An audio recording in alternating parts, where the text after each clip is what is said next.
हाँ जी। लास्ट में अरावली के हिल्स अपने मिड अरावली कंप्लीट हो गया था, तो अरावली वाले पार्ट में यानी सेकंड फिजिकल डिवीजन में डेजर्ट के बाद जो चल रहा था अपना, उसमें अरावली और राजस्थान के कुछ इंपोर्टेंट हिल्स वाला जो पार्ट है वो अपन कवर कर रहे थे, जिसमें एक तो मेन पार्ट अपन ने सदर्न अरावली वाली हिल्स अपन ने कंप्लीट कर ली थी इसमें, यानी मेनली जो सिरोही में,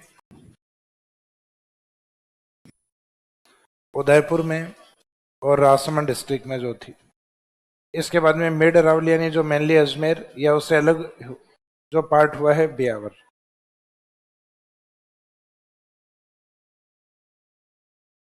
अजमेर के जस्ट ऊपर वाला जो भाग है जयपुर, जयपुर के पास में सीकर, सीकर के नदन के और झुंझुनू वाला पार्ट, और जयपुर के इस साइड में अलवर। तो अब मेनली जो ये जो डिस्ट्रिक्ट है इनमें कौन कौन सी इंपोर्टेंट हिल्स हैं, तो अब देखेंगे जयपुर की पहाड़ियां जो जयपुर लोकल के अंदर है, जयपुर सिटी के अंदर है। तो इसमें एक तो गणेश मंदिर वाली फेमस है, सीक्वेंस वाइज कितनी हो गई थी लगभग 26। जयपुर वाली में है अपने मोती डोंगरी,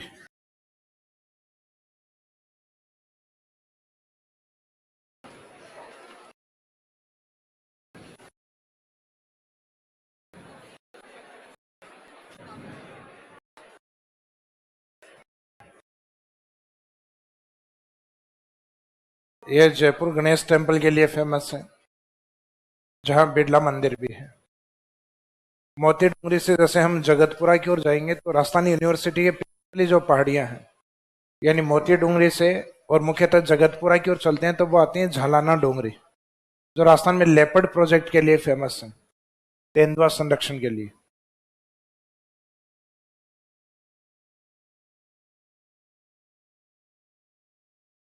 झालाना डोंगरी,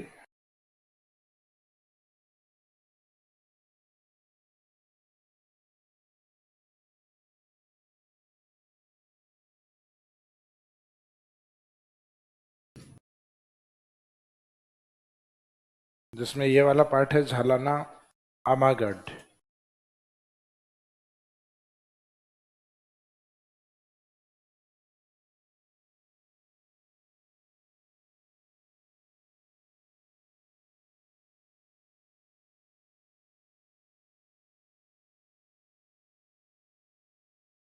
ये राजस्थान के वर्तमान में जो कंजर्वेशन रिजर्व हैं 27 जो बढ़ गए हैं, 3 और बढ़ गए हैं, 30 हो गए हैं। उसमें एक ये लेपर्ड कंजर्वेशन रिजर्व है झालाना आमा। तो झालाना आमागढ़ वाला जो पार्ट है, झालाना की पहाड़ियों में जिस और इसका जो बैक साइड है, जिस और इसमें माइनिंग होता था, वो है इस साइड में जयपुर के फेस की तरफ है ये झालाना। तो झालाना आमागढ़ की जो पहाड़ियां हैं लेपर्ड कंजर्वेशन रिजर्व में शामिल है, ये भी मेन जयपुर सिटी में। सेम ये रिपीट होगा। जब हम आमेर की तरफ जाते हैं तो आमेर वाली जो पहाड़ियां जहाँ नारगढ़ है वो नारगढ़ हिल्स, आमेर है वो आमेर हिल्स, और आमेर के ऊपर की ओर एक फोर्ट और है जयगढ़। तो जयगढ़ की पहाड़ियों को बोला गया है ईगल हिल्स, ईगल पहाड़ियां, चील पहाड़ियां, और उस फोर्ट को भी कहा जाता है चिल्हे का टीला।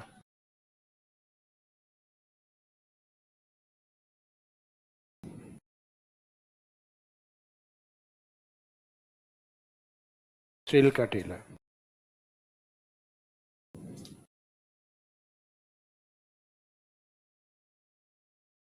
Eagle hills. तो एग्जाम में जो इंग्लिश वाला वर्ड है वही हिंदी में देके पूछा हुआ है, यानी हिंदी में अलग से ये चील का टीला नहीं है। तो जनरली जब फोर्ट पढ़ते हो आप तो इसको कहा जाता है चिल्हा का टीला, यानी ये जयगढ़ फोर्ट के लिए फेमस है।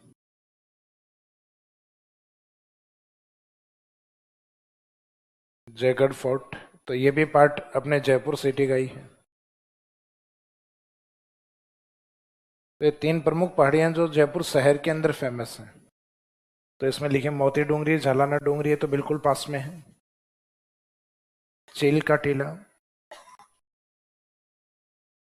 यानी ईगल हिल्स, ये अपने जो फोर्ट हैं जयपुर के नाहरगढ़, आमेर, जयगढ़ उस साइड में है। जो जयगढ़ की पहाड़ियां उसको कहा जाता है, जहां जयगढ़ फोर्ट स्थित। चील का टील।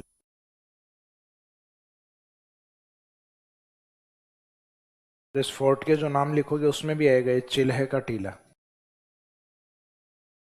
क्या चीज? सफोकेशन हो रहा है? फैन से दूर नहीं होगा, ऐसे चलवाएंगे तो।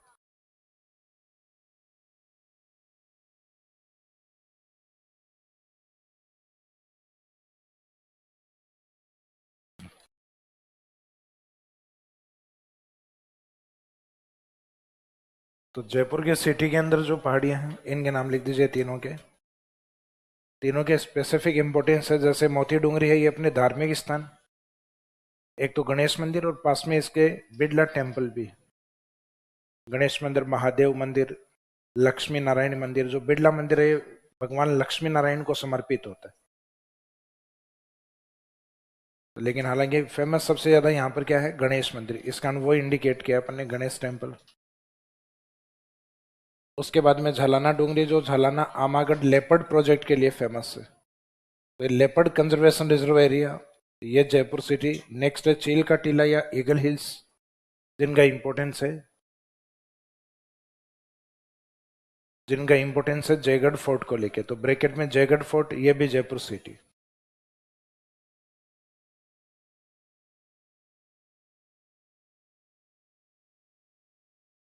जयपुर का वो हिस्सा जो कि मुख्यतः एक नए डिस्ट्रिक्ट के रूप में चला गया है, कोटपुतली। उस एरिया में एक अपने सिविलाइजेशन थी, बेराट सभ्यता।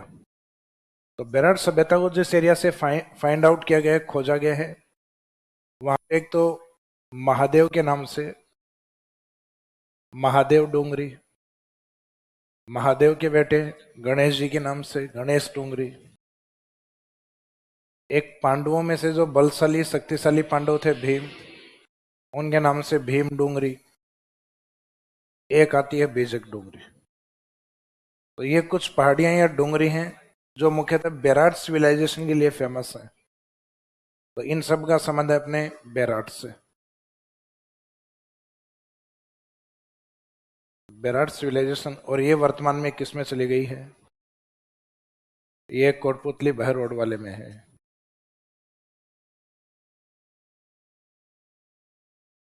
या तो ये मिलेगा या ये कोटपुतली बहर रोड नहीं हो ऑप्शन, देन उसके बाद में जयपुर लेना है अगर वो नहीं हो तो। लेकिन प्रायोरिटी में इसको राइट टिक कर देना।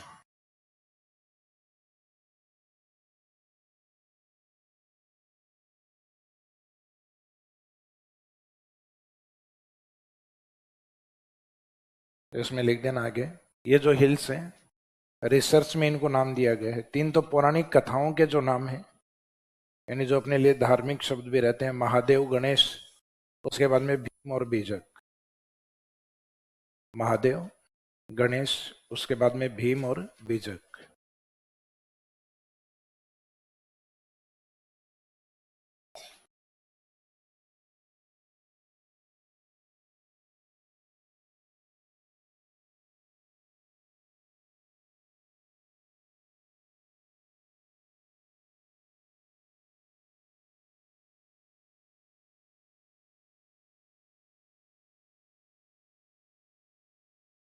महादेव डूंगरी, गणेश डूंगरी, भीम डूंगरी और बीजक डूंगरी।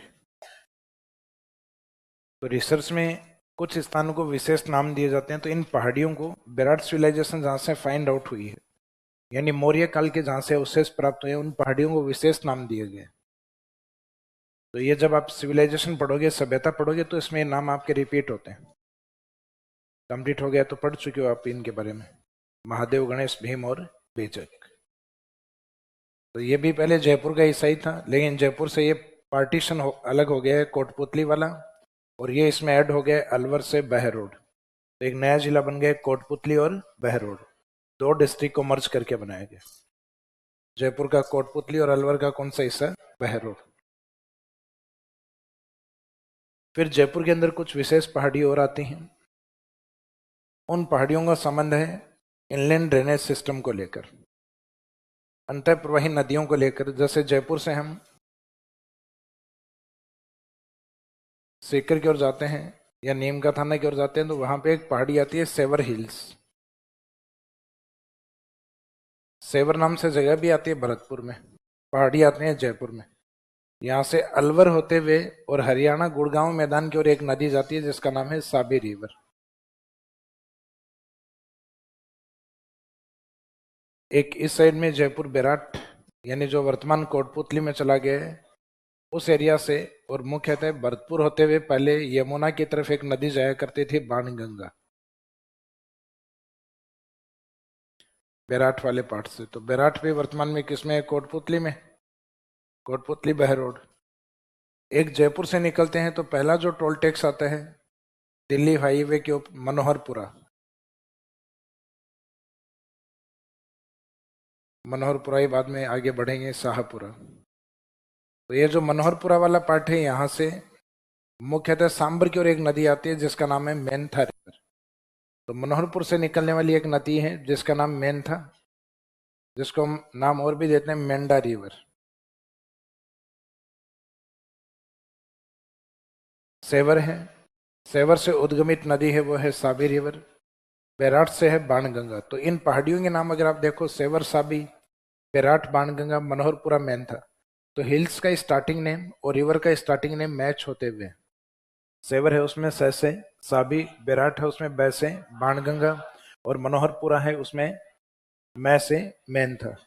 तो यहाँ जैसे एम और एम वाला कॉम्बिनेशन, मनोहरपुर मैन था, बैराट बाणगंगा, सेवर साबी रिवर, तो ये आपस में मैच होते हुए शब्दावली रहेगी इसमें।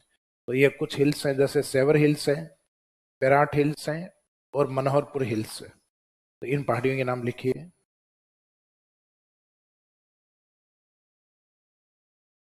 सेवर हिल्स, सेवर पहाड़ी, ब्रैकेट में आगे लिख देना ओरिजिन ऑफ साबी, साबी का उद्गम। सेवर, सेवर के आगे ब्रैकेट में लिख साबी का उद्गम, origin of Sabi river.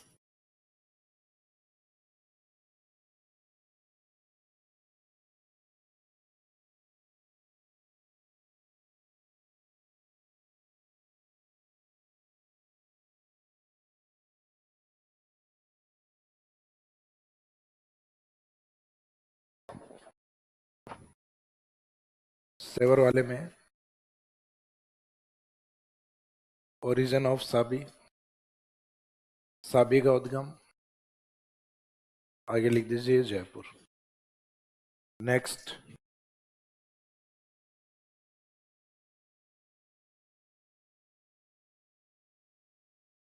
Next है Bairat hills, origin of Banganga river. तो ओरिजिन ऑफ बाणगंगा ये तो आ गई है अपने कोटपुतली बहरोड, जहाँ लोक कथाओं में कहा जाता है कि अपने कि अर्जुन के द्वारा यहाँ बाण जो मारे गए थे वहां से गंगा का एक स्वरूप उद्गम हुआ था, तो उसको अर्जुन की गंगा या बाणगंगा कहा जाता है। तो बैराट की पहाड़ियों से ओरिजिन ऑफ बाणगंगा, तो उसमें बैराट के बी को और बाणगंगा के बी को अंडरलाइन, सेवर में से को यानी एस को और साबी को, इनको अंडरलाइन कर देना ताकि ये आप रिलेशन इनमें समझ जाओ। यानी हिल्स का स्टार्टिंग जो लेटर है वो और मुख्यतः रिवर का स्टार्टिंग लेटर वो सेम है, पहले शब्द सेम है। बैराट से बै से बाणगंगा, सेवर में से, उसके बाद में मनोहरपुर हिल्स,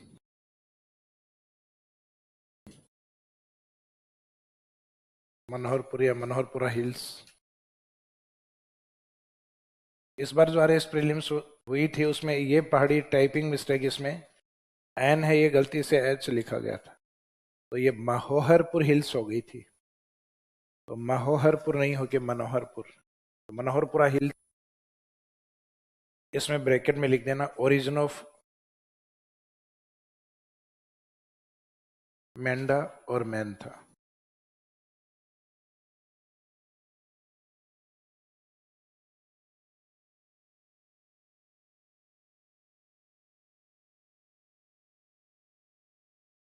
मनोहरपुर हिल्स में ब्रैकेट में आगे लिख देना ओरिजिन ऑफ मेंथा या मेंढा रिवर।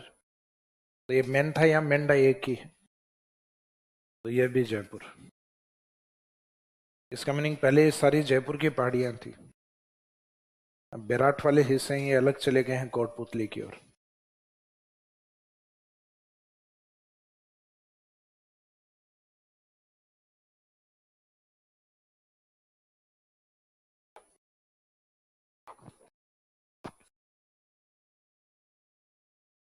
ये ड्रेनेज सिस्टम, इन तीनों नदियों के जो नाम अभी आपने लिखे हैं, साबी रिवर, बाणगंगा रिवर और ये मनोहरपुर वाली मेंथा या मेंढा रिवर, ये तीनों नदियां अपने आप में इनलैंड रिवर में काउंट होती हैं। जब राजस्थानी नदियां पढ़ेंगे तो इनको कौन से ड्रेनेज सिस्टम में पढ़ा जाएगा? इनलैंड अंतःप्रवाही नदियों में। जैसे राजस्थान में कांतली अंतःप्रवाही नदी है, शेखावाटी वाला एरिया, वैसे ये भी राजस्थान में अंतःप्रवाही नदियों में ऐड होती है। यानी वो नदियां जो किसी बड़े ड्रेनेज सिस्टम के साथ सागरीय भाग या मुख्यतः किसी बे या खाड़ी तक जो नदियां कनेक्ट नहीं हो, वो धरातल में बहते हुए इनलैंड हो जाती हैं, धरातल में समाप्त हो जाती हैं, उनके पार्ट माने जाएंगे। तो ये रिवर्स वापस, ये वाली रिवर्स रिपीट होंगे वापस। तो रिवर्स रिपीट होंगे उस टाइम ये जो पहाड़ियों के नाम आपने लिखे हैं ये वापस रिपीट होंगे ड्रेनेज सिस्टम के अंदर। तो ये पहाड़ियां जो वापस रिपीट होंगी, इसका मीनिंग है इजीली याद रह जाएंगी ये वाली। तो अब जयपुर के अंदर एक पहाड़ी आती है, उससे मिलता जुलता एक नाम और आता है। जैसे जयपुर वाला भाग है, यहाँ पे पहाड़ी आती है बरवाड़ा हिल्स।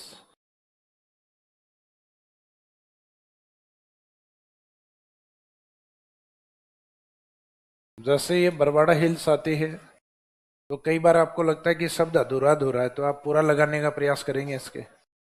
चौथ का बरवाड़ा, तो चौथ का बरवाड़ा करते ही ये लोकेशन चेंज हो जाएगी। Barwara is located in Jaipur and Chauth ka Barwara is located in Sawai Madhopur. Vicky Kaushal और कैटरीना कैफ। तो ये Bairat hills, sorry Barwara hills जो है, जो प्रेजेंट जो जयपुर वाला हिस्सा है, मुख्यतः जयपुर रूरल के अंदर है, जयपुर ग्रामीण के अंदर।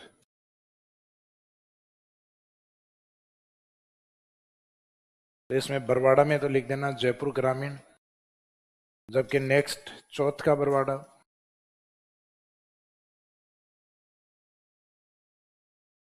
तो चौथ का बरवाड़ा ये आता है सवाई माधोपुर।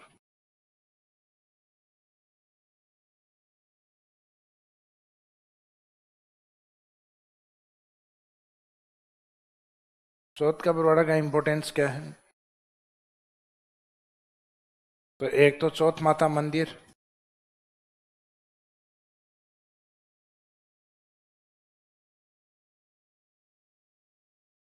एक स्टोरेज ऑफ लेड और जिंक,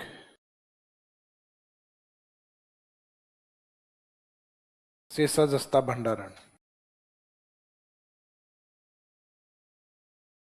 इस क्षेत्र में हालांकि सीसा जस्ता भंडारण ही है, प्रोडक्शन पॉसिबल नहीं है क्योंकि इको सेंसिटिव एरिया में है। ये राजस्थान के अंदर जो टाइगर रिजर्व चलते हैं, तो ये रणथंभौर टाइगर रिजर्व का जो इको सेंसिटिव एरिया है, यानी जो मुख्यतः विशेष जो इकोलॉजी वाले एरिया होते हैं, उनको अपन जहाँ इकोलॉजी अधिक सेंसिटिव हो, या इस प्रकार के जीव जिनको प्रोटेक्शन या जिनके लिए प्रोटेक्शन एक्ट अलग से बने हुए हैं, जैसे टाइगर के लिए प्रोटेक्शन एक्ट या अधिनियम बना रखा है अपन ने, परियोजना भी चलती है। तो हालांकि वाइल्ड लाइफ को लगभग सभी को ही हमने प्रोटेक्ट कर रखा है protection act, wild life protection act 1972 के तहत, वन्य जीव संरक्षण अधिनियम 1972 के तहत। तो उसमें टाइगर के लिए एक प्रोजेक्ट अलग से चलता है 1973। तो ये रणथंभौर टाइगर रिजर्व एरिया है, उसके अंदर शामिल है।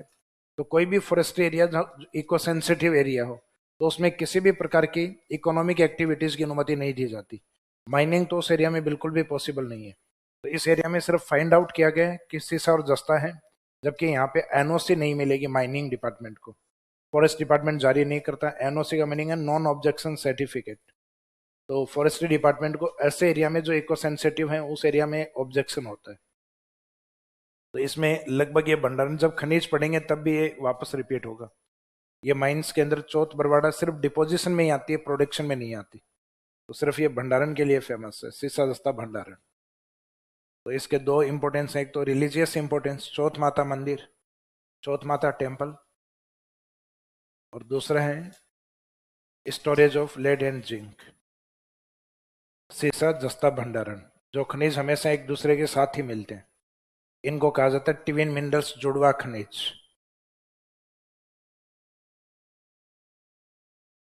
ये पूछी हुई आरएस में ये वाली। ये तो ठीक रहा कि सवाई माधोपुर ऑप्शन नहीं था, अदरवाइज ज्यादातर क्या ऑप्शन दे के आंसर करके आते हैं। तो राजस्थान में कुछ पहाड़ियां दी हुई थी, जैसे एक डोरा माउंटेन दिया हुआ था इस ग्रुप के साथ, एक शायद उदयपुर वगैरह की पहाड़ियां दी हुई थी, एक अलवर की दी हुई थी, और एक इसमें ये बरवाड़ा हिल्स दी हुई।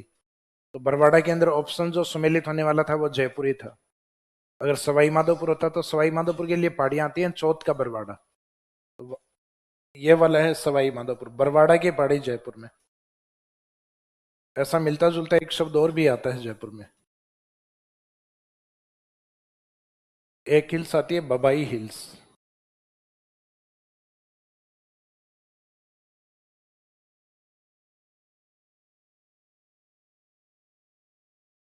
बबाई हिल्स यानी बबाई पहाड़ी। एक आती है बाबाई हिल्स, उसमें बाबा शब्द है, यानी दोनों में एक कॉमन शब्द दिखाई देगा, वो दिखाई देगा आपको बाई। तो बाई से पहले एक में लगेगा बबाई और एक में बाबाई, तो जो बाबा है ये मिलेगा आपको जयपुर।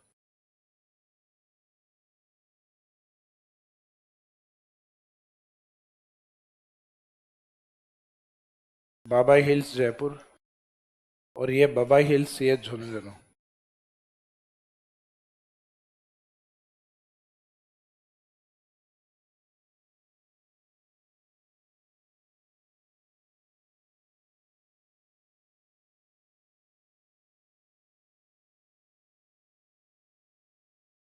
ये जयपुर रूरल के अंदर।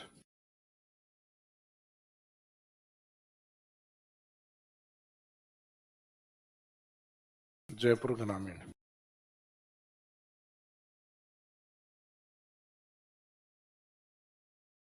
जयपुर नाम से भी दो पार्ट हैं, एक तो उसका सिटी पार्ट और एक दूसरा डिस्ट्रिक्ट जयपुर रूरल के नाम से।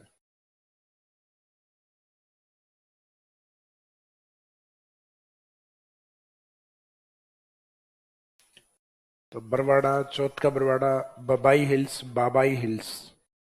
तो इस शब्द में फर्क देखना, बाबा है तो जयपुर में, बाबा नहीं है तो फिर बब्बा है। तो ये बबाई हिल्स है, तो बबाई हिल्स झुंझुनू, और बाबाई हिल्स बाबा वाली है जयपुर में।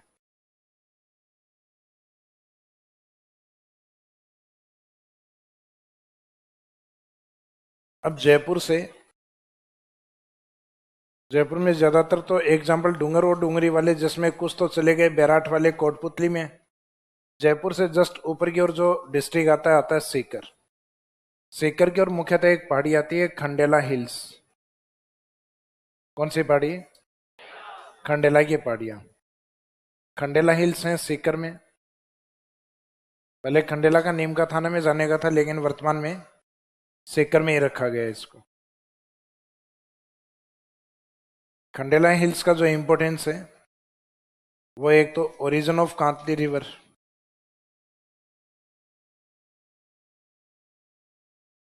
कांतली का उद्गम,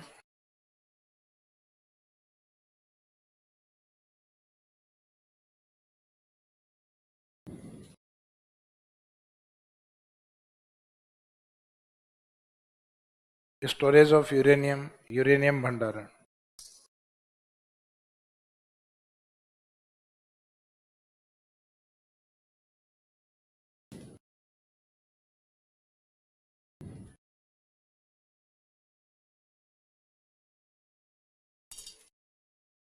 जो न्यूक्लियर मिनरल्स होते हैं ना, यूरेनियम, थोरियम, तो यहाँ मुख्यतः यूरेनियम का स्टोरेज है। खंडेला की ओर एक गांव आता है रोहिल, हालांकि रोहिल को लिखते टाइम स्पेलिंग इसका ये लिखा जाता है रोहिल, ए लिखा जाता है, तो हिंदी प्रोनाउंसिएशन कई जगह क्या हो रखा है इसका, रोहिला। तो खंडेला, रोहिला, क्या हिला, रोहिला। तो इस एरिया में यूरेनियम स्टोरेज। इंडिया में कहा जाता है कि यूरेनियम की तीसरी बड़ी माइंस हैं। एक तो झारखंड के अंदर, नाम सुना हो आपने, जादूगोड़ा। जादूगोड़ा। सिंह भौम सुना है? सिंह भौम। तो सिंह भौम ये झारखंड के डिस्ट्रिक्ट में है। उस एरिया में एक माइनिंग एरिया आता है Jaduguda. Largest uranium mines of India, Bharat की सबसे बड़ी यूरेनियम माइंस है। एक आती है दक्षिणी भारत में आंध्र प्रदेश की, और तुमल्लापल्ली।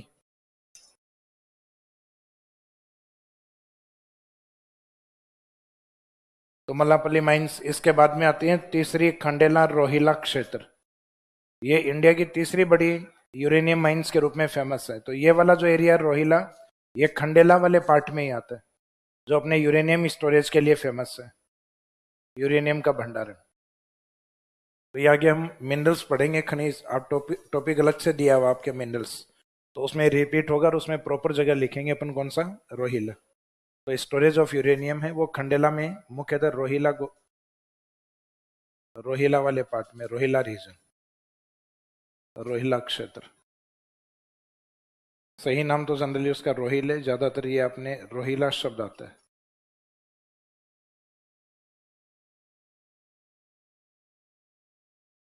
रोहिला रीजन यूरेनियम के लिए। तो अच्छा क्वेश्चन है, लेटेस्ट माइनिंग है ये, इसका पूछा जा सकता है, इंपोर्टेंट कर देना। Storage of uranium Rohila, Rohila reason.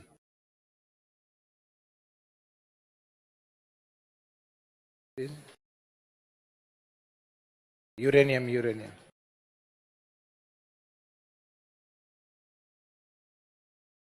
अच्छा, रो लग गया है क्या?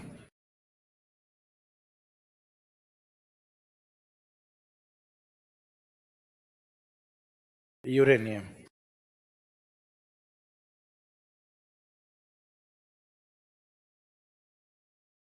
खंडेला के बाद में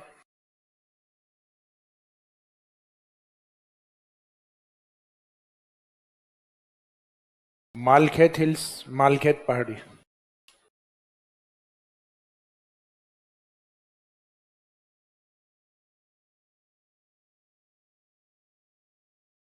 बातें नहीं करें। मालखेत हिल्स सेकर, मालखेत पहाड़ी सेकर। आपका आर्ट एंड कल्चर वाला पार्ट हो गया कंप्लीट। उसमें जैन माता मंदिर की साइड में है, सीकर रेवासा की ओर। वहां एक पहाड़ी आती है हर्ष हिल्स, हर्ष पहाड़ी। आप सीकर की ओर जाते हो तो वहां पे विंड एनर्जी लगी, विंड एनर्जी प्लांट लगा हुआ है, पवन चक्के लगे हुए हैं, जिसके घूमने से विंड एनर्जी जनरेट होती है, उत्पादित होती है। तो उन पहाड़ियों को कहा जाता है हर्ष हिल्स, हर्ष पहाड़ी।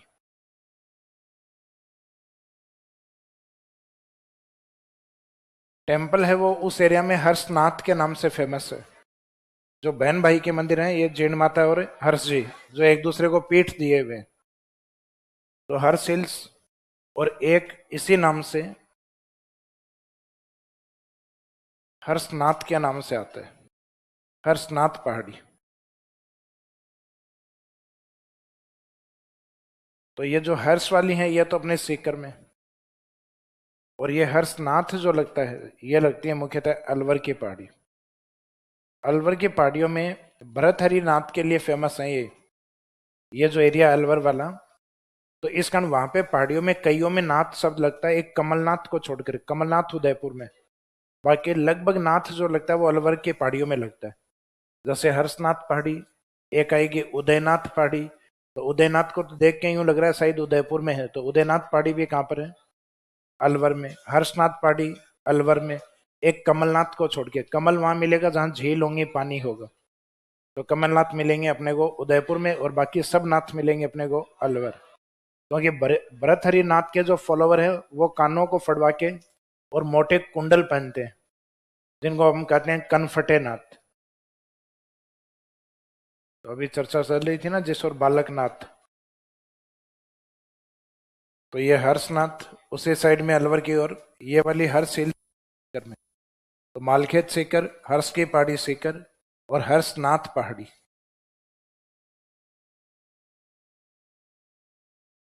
हर्ष पहाड़ी सीकर। हर्ष के साथ अगर नाथ लग गया तो आंसर अलवर रहेगा। और उसी साइड में उदयनाथ पहाड़ी।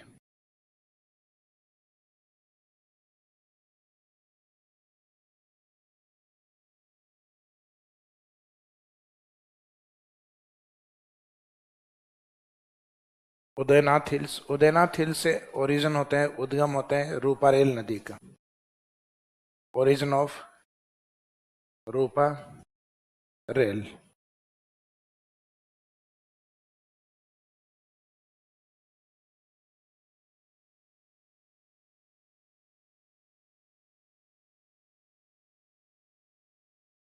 उद्गम रूपा रेल नदी, ये भी अलवर में। बार बार क्यों रूपा चिल्ला रहे हो, गुजर हो क्या? मूवी आई थी ना वो एक, गुर्जर मेला रूपा। तो इसमें लिखिए हर्ष हिल्स, हर्ष पहाड़ी सीकर, हर्षनाथ अलवर और उदयनाथ अलवर। ये अपने रिपीट होगी जब नदियां पढ़ेंगे रूपा रेल रिवर। तो ये जो दोनों जो नाथ लिखे इन दोनों में अलवर।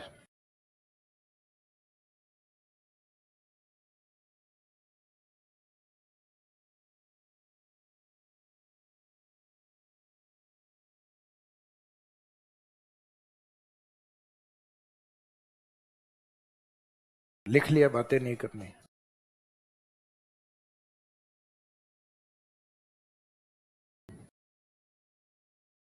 देखो बातों की दो ही वजह हो सकती है, या तो ज्योग्राफी पूरी आती है तो फिर बाद में यहां मत बैठे रहो, फिर यहां समय बर्बादी, फिर जाके रिपीट करो। क्या चीज? ज्योग्राफी के स्टूडेंटों को सबसे कम ज्योग्राफी आती है, ये खास बात है भाई। ज्योग्राफी वालों को ये गलत फहमी है कि उनको भूगोल आती है, लेकिन सच में उनको नहीं आती, उनको गलत फहमी होती है। बाकी जो बैठते हैं वो इसलिए सीखते हैं क्योंकि उनको नहीं आती, तो उनको बेटर आती है फिर। क्योंकि जिनको नहीं आती उनको ये पता है कि नहीं आती, अपने को कंप्लीट सीखनी है। और जिनको आती है उनको हमेशा ये गलतफहमी रह जाती है, मुझे ही आज तक नहीं आती। मैं भी ज्योग्राफी सीख रहा हूँ, और मैं जो सीख रहा हूँ आपको सिखा रहा हूँ।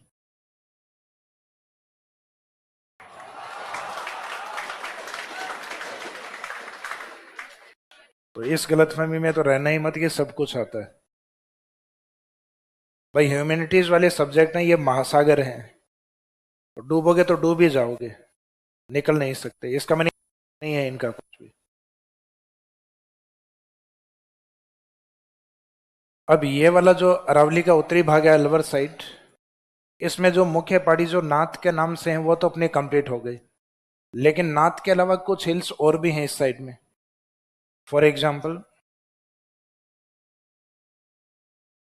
एक पहाड़ी आती है भानगढ़ हिल्स, भूत भानगढ़ का नाम सुना है? तो एक भानगढ़ फेमस है यहाँ, भानगढ़ की पहाड़ी अलवर की तरफ। और अलवर की तरफ जो पहाड़ियां उसमें एक आती है बहरांच माउंटेन, बहरांच पर्वत।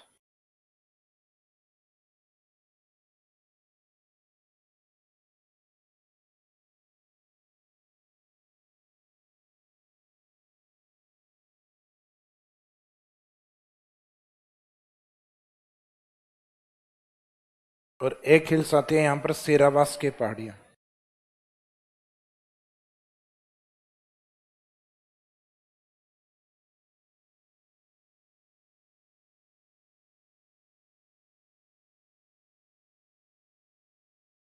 सीरावास हिल्स आरपीएससी ने पहले इनमें से ये पूछे हुए है बहरांच। आरएस में तो नहीं पूछा, किसी अदर एग्जाम में पूछा हुआ है, सुमेलित करवाने वाले के अंदर एक साइड में पहाड़ियों का नाम, सामने डिस्ट्रिक्ट का नाम। भानगढ़ आ सकती है, ये ऑथेंटिक बुक्स हैं उसमें भी दिया हुआ है। और हालांकि अपने यहाँ राजस्थान में एक हिस्टोरिकल साइट भी यहाँ फेमस है, जो डरावनी जगहों में से, सबसे ज्यादा डरावनी जगहों में से राजस्थान में मानी जाती है, भूत भानगढ़ वाला। तो भानगढ़ वाला एरिया वही है। एक पश्चिमी राजस्थान में भी आता है ऐसा, कुलधरा, कुलधरा जैसलमेर। तो इसमें ये दो तीन पहाड़ियां हो रही हैं, इनके नाम लिख दीजिएगा। ये गढ़ वाले, सॉरी नाथ वाले हैं। उसके बाद में है भानगढ़ हिल्स, बैरांच हिल्स, बैरांच माउंटेन के रूप में है वैसे, बैरांच पर्वत, और एक लास्ट में सीरावास।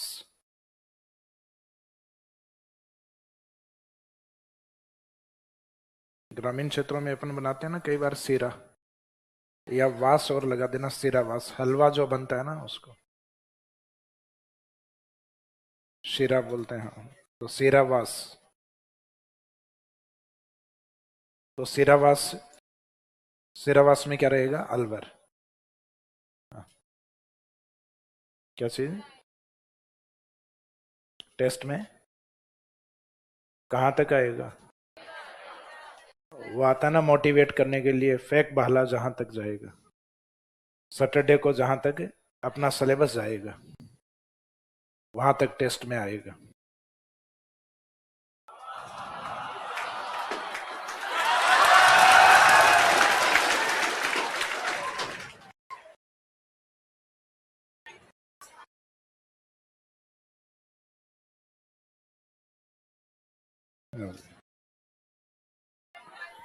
ये जो पैरा मिलाने वाले हैं ना, पैरे से पैरा मिलाने वाले, इस तरीके से जो सस्ते कवि होते हैं, वो कवि वो होते हैं जो समझ में कम आते हैं।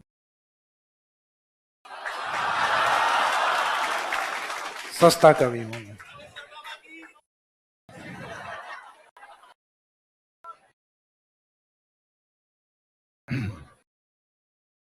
अब बाबा मत बनाओ, पारिवारिक आदमी हूं।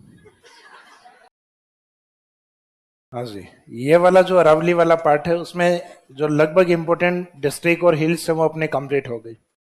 अब अरावली के कुछ पार्ट हैं जो ईस्ट की तरफ एक्सटेंड हैं, फैले हुए हैं। जैसे इस साइड में उदयपुर से, राजसमंद से भीलवाड़ा की और एक पहाड़ी है, और इसका कुछ पार्ट आगे इस साइड में बूंदी की तरफ। ये जो अरावली माउंटेन है इसका एक टेढ़ा भाग है, तो इसको बूंदी में कहते हैं आडा वाला। कोई भी तिरछी चीज रखते हैं तो अपन राजस्थान में लोकल लैंग्वेज में क्या बोलते हैं? आडी। तो ये आडा वाला माउंटेन,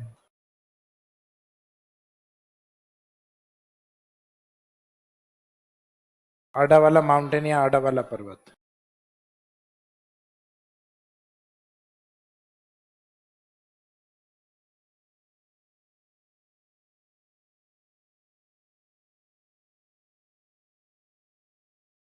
ये इंग्लिश में क्या है? डी से नहीं, आर से लिखा हुआ है। तो ये इसका हिंदी प्रोनाउंसिएशन जब होता है तो आडा वाला एग्जाम में कम आता है आजकल, आरा वाला ज्यादा आता है।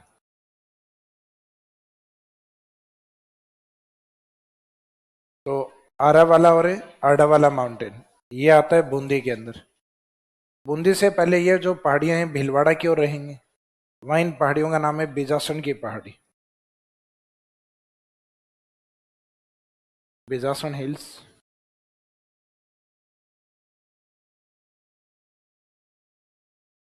बिजासन हिल्स या पहाड़ी जो है ये भीलवाड़ा में, और इसी नाम से बिजासन के नाम से एक टेम्पल, एक मंदिर भी आता है। वो बिजासन माता का मंदिर आता है, वो आता है बूंदी इंद्रगढ़ की तरफ। तो इसका मीनिंग है जो हिल्स या ज्योग्राफिकल एरिया वो तो है भीलवाड़ा में, और बिजासन टेम्पल है वो आता है इंद्रगढ़ बूंदी की तरफ, जो अपने आप में एक रिलीजियस पॉइंट जो है। तो नाम सेम ही है, बिजासन और बिजासन। तो कॉन्सेप्ट को देखना है कि बिजासन पहाड़ी पूछा है तो भीलवाड़ा है, बिजासन टेम्पल या मंदिर पूछा तो बूंदी है।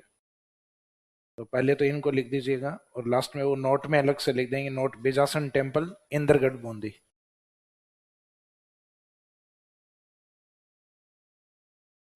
तो नेक्स्ट पहाड़ियां जो हैं अरावली से थोड़े से ईस्ट साइड में जो है वो, तो एक तो लिखो आरा वाला या आढ़ा वाला। अरावली का ये एक तिरछा भाग है। वैसे बूंदी, कोटा, बारा, झालावाड़ इनमें हाड़ौती होता है मेन, लेकिन ये अरावली का ये एक पार्ट इस साइड में डाइवर्ट, जो तिरछा भाग है ये आडा वाला या आरा वाला माउंटेन। तो हिंदी वाला आरा वाला, आरा वाला, जो अभी थोड़ी देर पहले बोला वही बोला है, आरा वाला या आडा वाला।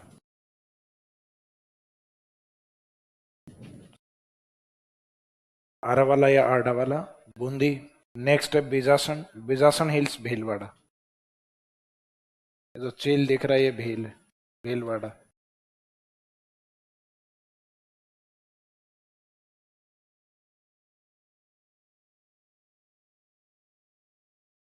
नेक्स्ट नाम यही रखना है बिजासन, लेकिन आगे हिल्स नहीं लगाना है, नोट में लिखिएगा।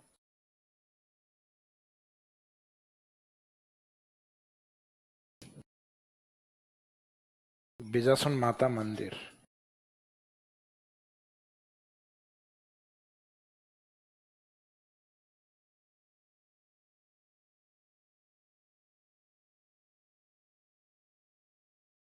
बिजासन माता टेम्पल, इसमें लिख दीजिए आगे बूंदी ब्रैकेट में इंद्रगढ़। बूंदी के इंद्रगढ़ में है।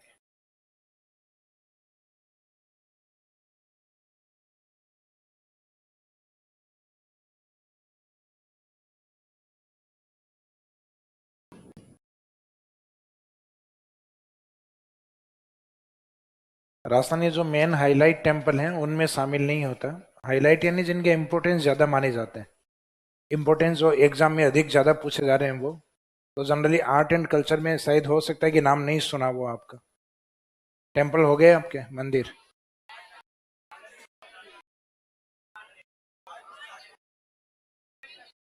कल्चर, आर्ट एंड कल्चर नहीं हुआ। अच्छा,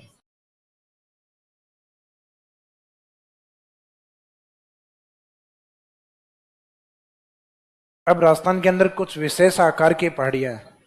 तो वो विशेष आकृति की पहाड़ियां कुछ अरावली का पार्ट है, कुछ एक हाड़ौती की तरफ भी है। तो ये अरावली की जो इंपोर्टेंट हिल्स हैं वो लगभग कंप्लीट हो गई हैं। लास्ट में अब लिखिएगा विशेष आकृति की पहाड़ियां,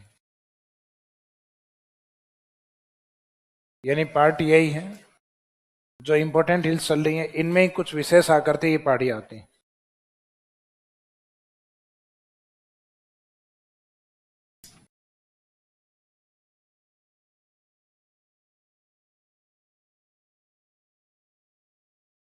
इसमें जो स्पेशल सेफ हिल्स हैं, विशेष आकृति वाली पहाड़ियां, वो कौन कौन सी? तो स्पेशल शेप में जो पहाड़ियां हैं उसमें एक तो बाड़मेर की जो पहाड़ियां सिवाना के पास यानी बालोतरा वाली पहाड़ियां, वो भी एक विशेष आकार। आकार कौन सा है उसमें? गोलाकार। गोलाकार पहाड़ी। और इसमें यहां लिख दीजिएगा सिवाना। सिवाना प्रेजेंट बालोतरा। अब ये जो गोलाकार या राउंड शेप हिल्स हैं,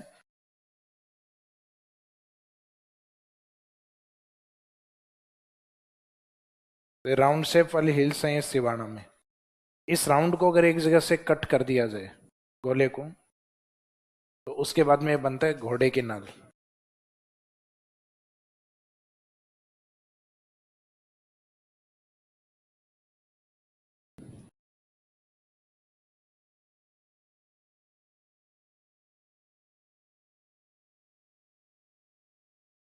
इसको कहा जाता है सीओ फोर सेफ हिल्स। तो सीओ फोर सेफ हिल्स इसलिए कहा जाता है कि घोड़े के पाँव के अंदर जो उसके खुर होते हैं, खुर यानी उसके जो नेल्स होते हैं, उसके बीच में एक छल्ला डलता है।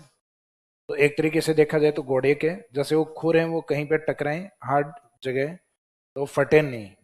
तो उसके लिए छल्ला डाला जाता है ताकि आसानी से जो पक्की जगह है वो वहां पे भी चल पाए घोड़ा। तो ये होती है घोड़े की नाल, जो लगभग लोहे की बनी होती है। तो सीओ फोर्स नाल, सॉरी, सीओ फोर्स हिल्स इसीलिए कहा जाता है कि घोड़े के पाँव का हिस्सा होता है, एक तरफ से कट होता है इसमें। इस प्रकार की पहाड़ियां राजस्थान में 12 के अंदर है। ऐसा राजस्थान में एक डिस्ट्रिक्ट भी है चित्तौड़। तो अगर डिस्ट्रिक्ट की आकृति पूछी जाए कि घोड़े की नाल जैसी आकृति कौन सा जिला है, आंसर रहेगा चित्तौड़। लेकिन अपन जिले की बात नहीं कर रहे, हिल्स की बात कर रहे हैं। तो ये है 12 के अंदर। 12 के अंदर जो जो ज्योग्राफी वाले हैं यानी जो जियोलॉजिस्ट हैं, वो तो ये मानते हैं कि यहाँ पे ज्वालामुखी का छिद्र था, ये क्रेटर।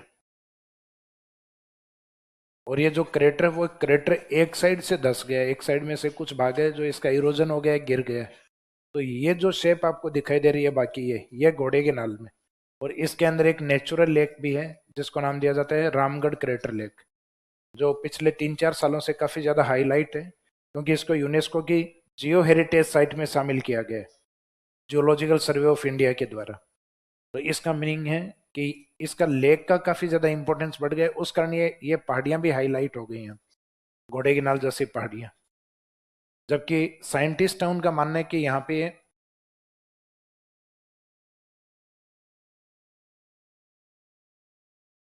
जो मेटियोराइट या उल्कापिंड है, उस उल्कापिंड के गिरने से गड्ढा बना है।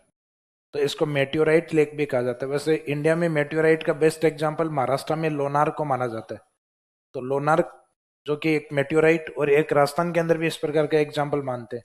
हालांकि महाराष्ट्र वाली लोनार को भी ज्योग्राफी वाले जो हैं वो उसको भी क्रेटरी मानते हैं। तो इसका मतलब ये थोड़ी विवादित है, कुछ क्रेटर मानते हैं, कुछ इनको मेट्योराइट या उल्कापिंड वाली झील मानते हैं। तो ये जो मेट्योराइट या जो क्रेटर लेक है वो मुख्यतः इन्हीं पहाड़ियों में जो CO4 शेप में है, इनके बीच में है रामगढ़ क्रेटर या रामगढ़ लेक।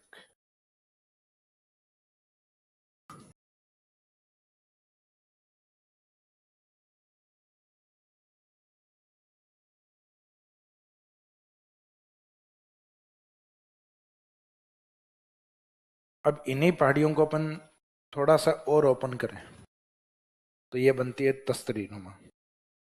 और ऐसे ड्यूल तस्तरीनुमा यानी ड्यूल डिस्क शेप में जो पहाड़ियां वो हैं उदयपुर के अंदर। और इस तस्तरीनुमा पहाड़ी को, ऐसा पहले तस्तरीनुमा एक जिला भी था सीकर, प्याले नुमा, तस्तरीनुमा, डिस्क शेप, इस प्रकार के डिस्क शेप या तस्तरीनुमा जो पहाड़ियां हैं इनको उदयपुर में कहा जाता है गिरवा हिल्स। गिरवा का एक मीनिंग ये लिया जाता है कि पर्वतों की मेखला मेखला, क्योंकि वहां उदयपुर में ये तहसील है गिरवा, जो सबसे प्रमुख और बड़ी तहसीलों में से एक है। उदयपुर सिटी का या उदयपुर डिस्ट्रिक्ट का मैप निकालोगे तो उसमें एक लोकेशन दी हुई रहती है गिरवा, जैसे गोगुंदा है, गिरवा है। तो गिरवा वाला जो पार्ट है उसके पास में जो ये पहाड़ियां हैं इनको कहते हैं गिरवा हिल्स। गिरवा का शाब्दिक मीनिंग होता है सीरीज ऑफ माउंटेन्स, यानी पर्वतों की मेखला या पर्वतों की श्रृंखला। और इन पर्वतों की श्रृंखला के बीच में बसा हुआ है उदयपुर सिटी।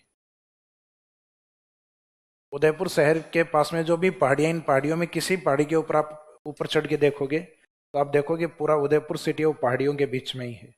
तो पहाड़ियां कौन सी हैं? वो गिरवा हिल्स हैं, जिनका शाब्दिक मीनिंग होता है सीरीज ऑफ माउंटेन्स, पर्वतों की मेखला।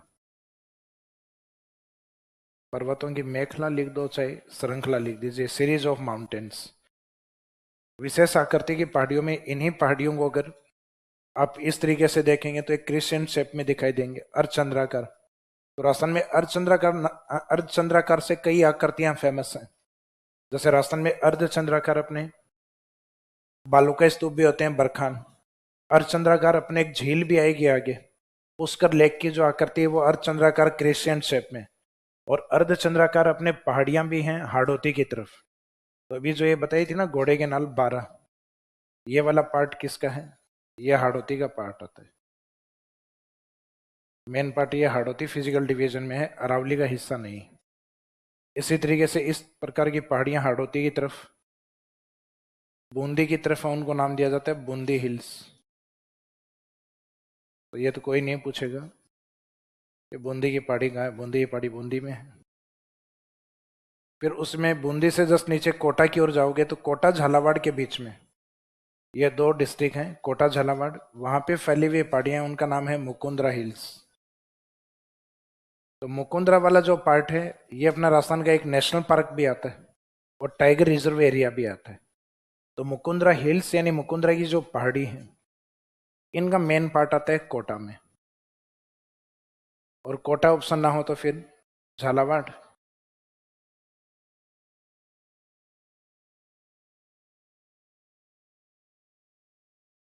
और दोनों ऑप्शन दिए हुए हैं अलग अलग, कई बार दोनों ऑप्शन अलग अलग आते हैं तो प्राथमिकता अपन कोटा को देते हैं, क्योंकि मेन पार्ट कहाँ एक्सटेंट है, मुख्य भाग कोटा में फैला हुआ है। तो इन दोनों Bundi hills plus Mukundra hills ये दोनों मिलकर जिस आकृति में दिखाई देती हैं वो होती है क्रिश्चियन सेफ हिल्स, अर्धचंद्राकार पहाड़ी।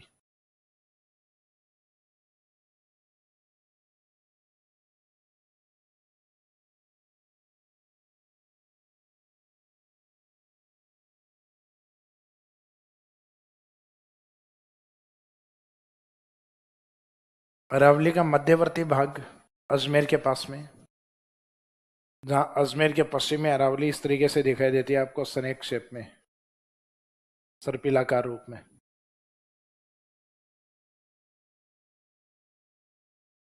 इनको कहा जाता है नाग हिल्स।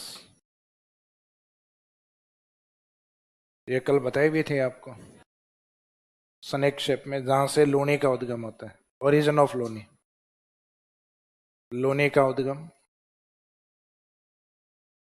ये होती है मुख्यतः अजमेर वाले पार्ट में। अजमेर के पश्चिम की पहाड़ियां वो लोनी, और लूनी के ऊपर जब ड्रेनेज सिस्टम में बारिश होती है तो वहां से ड्रेनेज सिस्टम एक्टिव होते हैं लूनी नदी।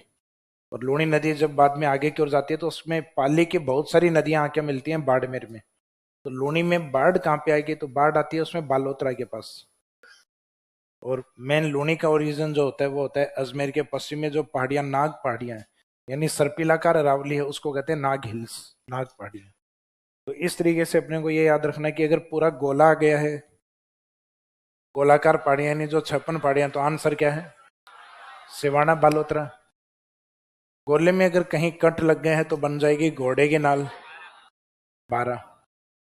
घोड़े की नाल को अगर और इस तरीके से आप खोल दो, तस्तरी नुमा, जो डिस्क शेप में है, ये इस तरीके से बताइए ना, ये पहाड़ियां कौन सी हैं, गिरवा की पहाड़ी। इस तरीके से जो पहाड़ियां अर्धचंद्राकार यानी जो बरखाने की तरह जो दिखाई देती हैं आपको, इस तरीके से कर दो चाहे, जैसे बूंदी की पहाड़ी, कोटा और झालावाड़ मुकुंदरा की पहाड़ी, और लास्ट में अजमेर के पश्चिम में सर्पिलाकार या नाग पहाड़ी, ये माइट्रोकॉन्ड्रिया।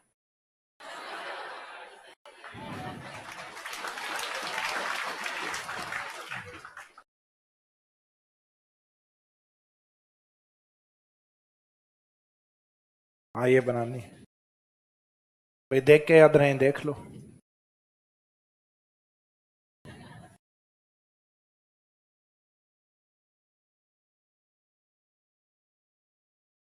तो देखा हुआ कब तक याद रहता है,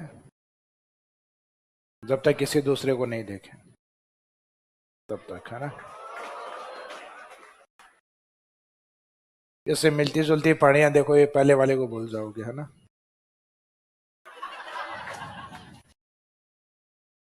सही पकड़े हो।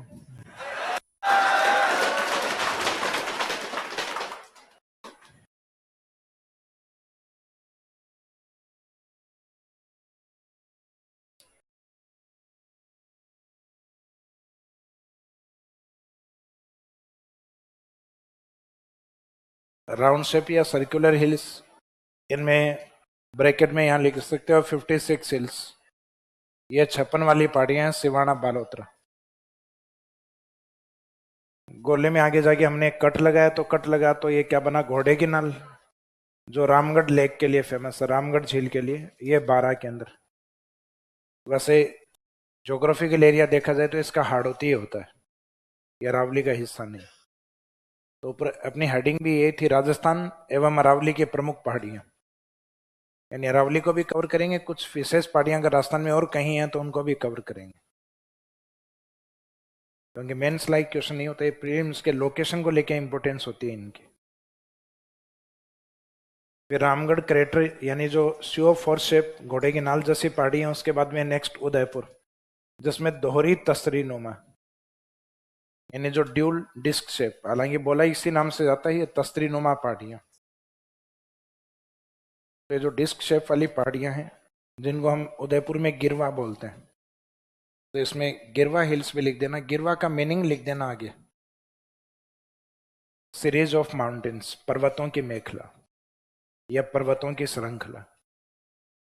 बाई चांस दे दिया जाए गिरवा शब्द का शाब्दिक मीनिंग क्या है, मीनिंग ऑफ गिरवा क्या है, series of mountains. Series of mountains का मीनिंग है पर्वतों की श्रृंखला या मेखला। तो ये पर्वतों की दोहरी मेखला फैली हुई है, और उसके बीच में क्या है, उदयपुर सिटी।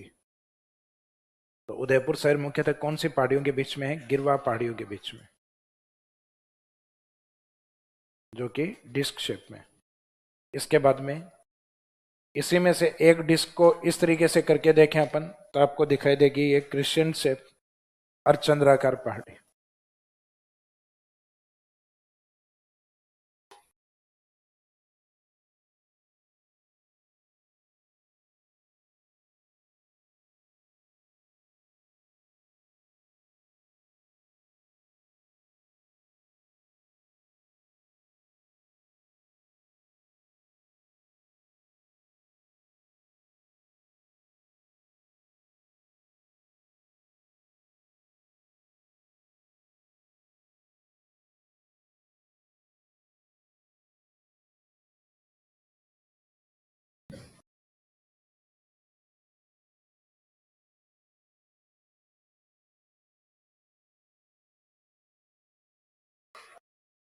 Tamo.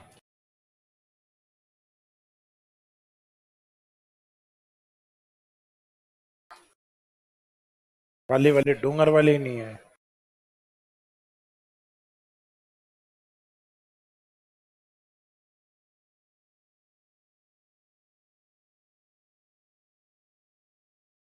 हाँ जी, कंप्लीट हो गया यहाँ तक।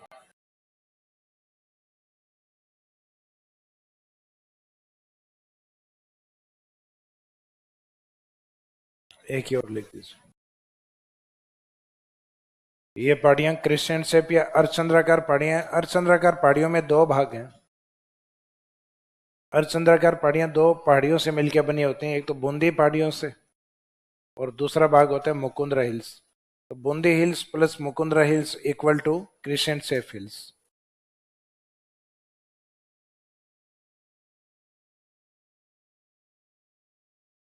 तो बूंदी हिल्स और मुकुंदरा हिल्स दोनों मिलके और अर्धचंद्राकार पहाड़ी।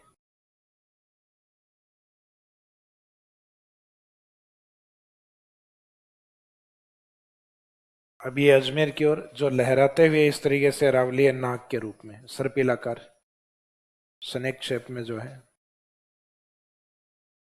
ये नाग पहाड़ी, नाग हिल्स, ब्रैकेट में लिख दीजिए सर्पिलाकार लूनी का उद्गम। हालांकि कल अजमेर में लिखवाया भी था मैंने। तो कुछ एक तो रिपीट हुई है यहाँ, जैसे नाग पहाड़ी है रिपीट हुई है अपने, ये भी अपना रिपीट हुआ है गोलाकार पहाड़ी।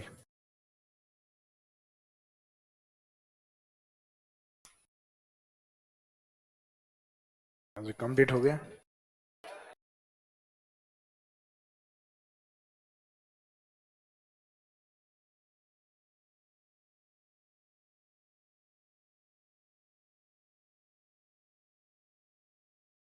इतना धीरे कैसे लिखते हो आप लोग? सांप को बनाने के लिए भी कई बार बोर्ड की तरफ दो बार यूं देख रहे हो, एक बार तो ये किया आपने, फिर वापस बोर्ड की तरफ देख रहे हो और फिर वापस यूं कर रहे हो। तो इस दूसरी लाइन की तरफ बोर्ड की तरफ क्यों देखना था?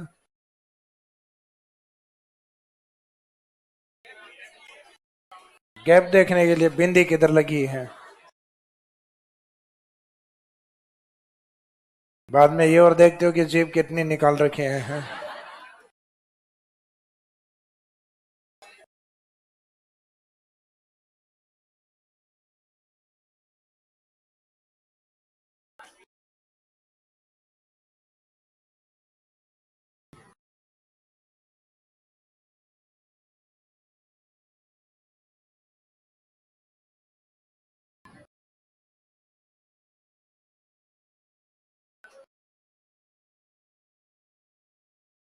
एक लास्ट में एक अपवाद है, काला बुरा डूंगर।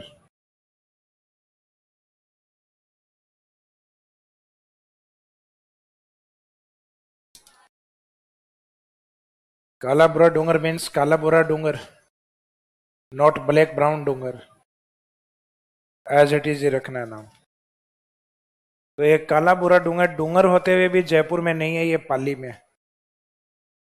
तो लास्ट में एक काला बुरा डूंगर ये ब्रैकेट में इंडिकेट कर देना, काला बुरा डूंगर पहाड़ी पाली।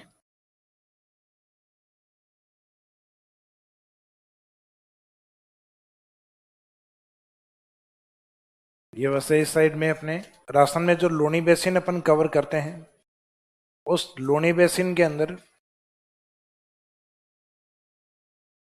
लूनी बेसिन, नागौरी उच्चभूमि, शेखावाटी अंतःप्रभा और घग्गर बेसिन लूनी बेसिन के पूर्व में स्थित होती है। पूर्व का मीनिंग है अरावली के अंदर।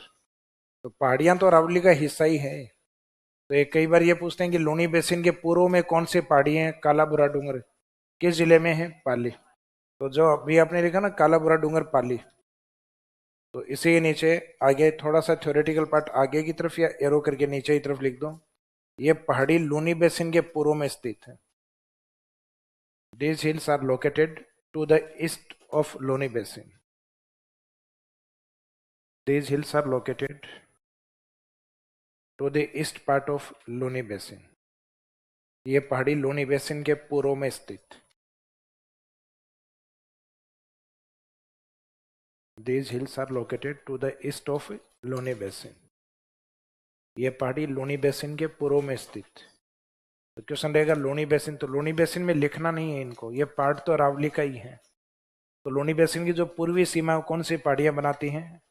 कालाबुरा डूंगर। तो ऑब्जेक्टिव टाइप में ही पूछा जाएगा। तो एक डूंगर से ये अपवाद, और भी मिल जाएंगे ढूंढोगे तो राजस्थान के अंदर, लेकिन जो मेन हिल्स हैं डूंगर, डूंगर नाम से जयपुर के आसपास से ही होती है। तो अपना जो स्टार्टिंग वाला जो फिजिकल डिवीजन बताया था मैंने, नॉर्थ वेस्ट डेजर्ट, उसमें क्वेश्चन लिखवा दिए थे। डेजर्ट वाले पार्ट में क्वेश्चन हो गए थे क्या अपने? नहीं लिखवाए। तो इस चैप्टर में दो मेन और जो बड़े पार्ट हैं वो आपके कंप्लीट हो गए हैं, एक तो डेजर्ट वाला और एक अरावली वाला। तो इसमें पहले जो डेजर्ट वाला लास्ट वाला था उसमें क्वेश्चन सुनिएगा, जो अलग से क्वेश्चन आंसर लिख रहे होंगे शायद आप, तो जहां पे भी लिख रहे हैं, यानी इस नोट्स वाली कॉपी के अलावा जो लिखते हैं आप, तो उसमें इसमें टॉपिक कौन सा है? टॉपिक 4 है ना आपका। तो टॉपिक 4 में पहले तो हम डेजर्ट से रिलेवेंट कुछ क्वेश्चन बनते हैं आपके। डेजर्ट या मरुस्थल वाले पहले उनको कवर करेंगे। डेजर्ट में भी मेनली 15 वर्ड वाले, 15 शब्द वाले। तो आपको ध्यान हो तो डेजर्ट वाली थ्योरी में अपने स्टार्टिंग में एक तो मीनिंग ऑफ डेजर्ट बताया था आपको, थार डेजर्ट, थार मरुस्थल। बाद में अध्ययन की दृष्टि से इसके कितने भाग किए थे? 2 भाग, जिसमें एक एरी डेजर्ट और एक दूसरा भाग किया था अपने सेम एरी डेजर्ट, शुष्क मरुस्थल और अर्ध शुष्क मरुस्थल। फिर एरी डेजर्ट में 2 पार्ट किए थे, एक तो विदाउट सैंड ड्यून और एक with sand dune. Without sand dune से एक टर्म से जो इंपॉर्टेंट है हमादा। तो यहाँ पहले डेजर्ट में 15 वर्ड में पहला क्वेश्चन रहेगा आपके लिए हमादा। तो हमादा को डिस्क्राइब करोगे तो हमादा में फर्स्ट लाइन क्या आएगी? Rocky desert is known as hamada. पथरीले मरुस्थल को हमादा कहा जाता है। इस क्षेत्र में बालू का स्तूप नहीं पाए जाते। Sand dunes are not found in this region and this region is mainly extend in Jaisalmer, Ramgarh, Pokhran, Lodurva, Phalodi and Barmer. कुछ एरियाज मैंने इसमें हाईलाइट करवाए थे आपको, वो एरिया आपको बताने।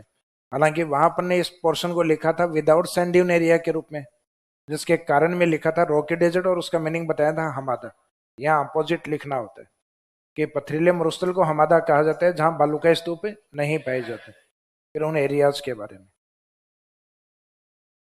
तो इस साइड से तो सिर्फ ये एक ही क्वेश्चन बनता है विदाउट सैंड ड्यून वाले एरिया से। फिर जो इस साइड में है मीनिंग ऑफ सैंड ड्यून और कुछ सैंड ड्यून्स के टाइप्स दिए हुए हैं आपके। सैंड ड्यून के टाइप में सबसे इंपॉर्टेंट है बरखान और एक पैराबोलिक। पैराबोलिक राजस्थान में मैक्सिमम मिलने वाला ड्यून्स है और बरखान सबसे ज्यादा शिफ्ट होने वाला। तो आरपीसी के सबसे फेवरेट ड्यून्स में से है बरखान, उसके बाद में पैराबोलिक। तो 15 वर्ड में एक तो बरखान के बारे में लिखना है आपको 15 शब्दों में, और एक फिर आपको पैराबोलिक के बारे में लिखना।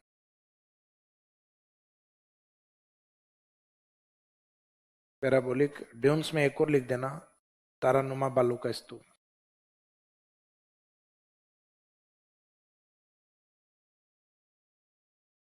Star type sand dune.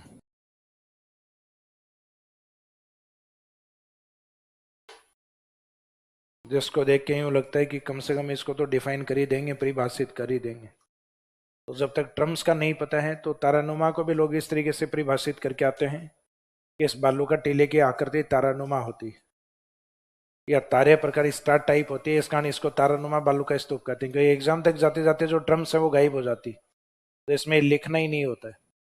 इसमें लिखना होता है कि ये जो ड्यून्स है वो डायनेमिक विंड से बनता है, इरेगुलर विंड से, जिसमें 3 या 3 से अधिक भुजाएं होती हैं, इसको तारानुमा बालू का स्तूप। तो इसका मीनिंग जो कंडीशन है वो इसमें लिखनी होती है। भाई तारानुमा है ये तो है तभी तो लिखा हुआ ना स्टार टाइप। तो इसका मीनिंग है डेफिनेशन वैसे नहीं देनी है कि स्टार संरचना में इसका इसको तारानुमा या स्टार टाइप सैंड ड्यून कहा जाता है। तो ड्यून्स में जो इंपॉर्टेंट है मेंस लाइक जो ड्यून्स हैं वो ये 2-3 है, उसमें भी सबसे इंपॉर्टेंट ये 2 है। हालांकि तीनों पे लिख लेना इन पे। फिर आता है सेमेरी डेजर्ट वाला पार्ट। सेमेरी डेजर्ट में भी ऐसे कुछ कॉन्सेप्ट हैं जिन पे 15 शब्दों में पूछा जा सकता है, जिसमें एक तो शेखावाटी में तोरावाटी शब्द है, वो दिया हुआ है आपको पहले। एक बीड और बीहड़ में अंतर दिया हुआ है, तो वो भी लिखवाया हुआ है। एक इसमें अपने नागौर वाले पार्ट में आता है हम्प बेल्ट, कुबड़ पट्टी या बांका बेल्ट, उस पे लिखना।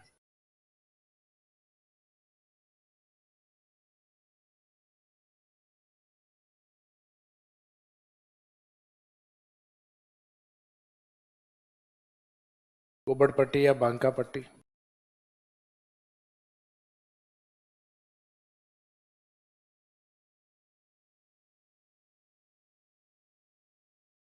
हम्प और बांका बेल्ट, इस पे 15 वर्ड। तो ये क्या है कुबड़ पट्टी? कुबड़ पट्टी located between Nagaur and Ajmer.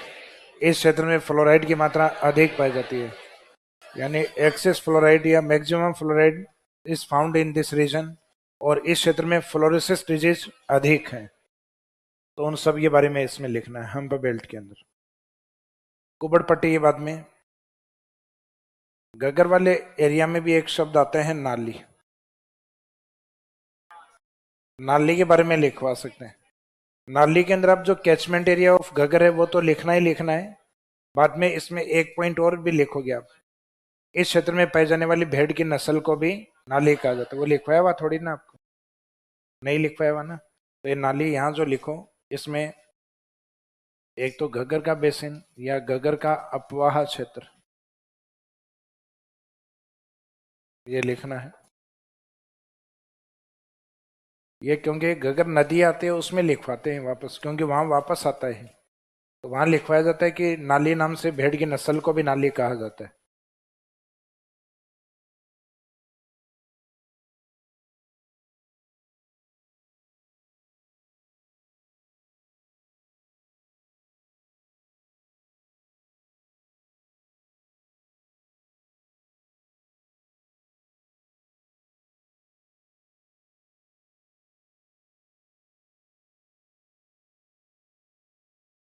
तो इस क्षेत्र में पाई जाने वाली भेड़ की नस्ल को भी सिप ब्रीड कहा जाता है।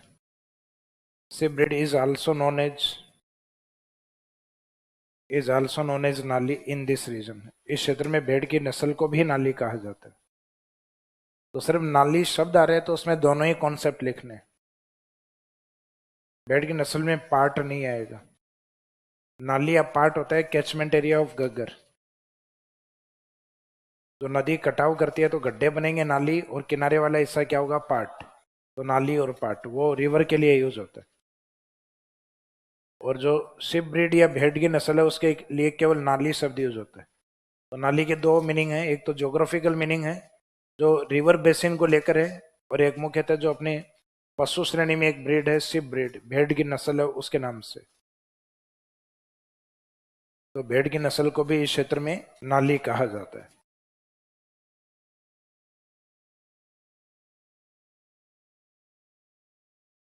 अब डेजर्ट में लास्ट में कुछ अदर इंपॉर्टेंट फैक्ट्स करवाए थे मैंने, अन्य महत्वपूर्ण बिंदु। अन्य महत्वपूर्ण बिंदुओं में एक तो खड़ीन झील,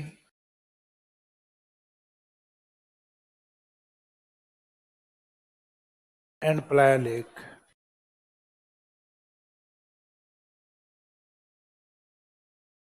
प्लाया झील में अंतर, difference between Khadin and playa lake.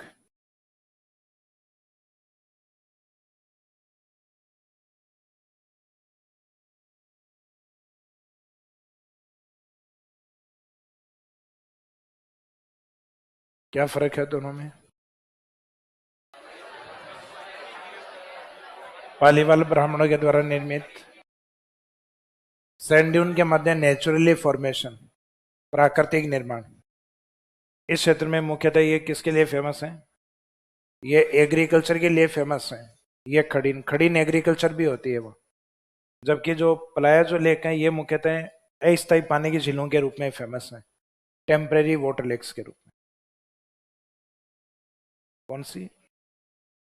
पलाया के अंदर सैलिनिटी भी आ जाती है, उनकी फर्टिलिटी कम होती है, उपजाऊ कम होती है। तली वाला जो एरिया है, जबकि खड़ीन उन एरिया में बनाई जाती है जहां जमीन में सैलिनिटी ना हो या बहुत कम हो। तो इसका मीनिंग ये एग्रीकल्चर के लिए इम्पोर्टेंट है, जबकि उस क्षेत्र में मुख्यतः कृषि या एग्रीकल्चर उत्पादन नहीं होता। तो दो बड़े डिफरेंस हैं, एक तो फॉर्म्ड बाई पालीवाल ब्राह्मण और नेचुरली फॉर्मेशन, प्राकृतिक निर्माण है इनका, और इन पे डिपेंड ऑन खड़ीन एग्रीकल्चर। और इस क्षेत्र में सामान्यतः एग्रीकल्चर नहीं होती, कृषि नहीं पाई जाती।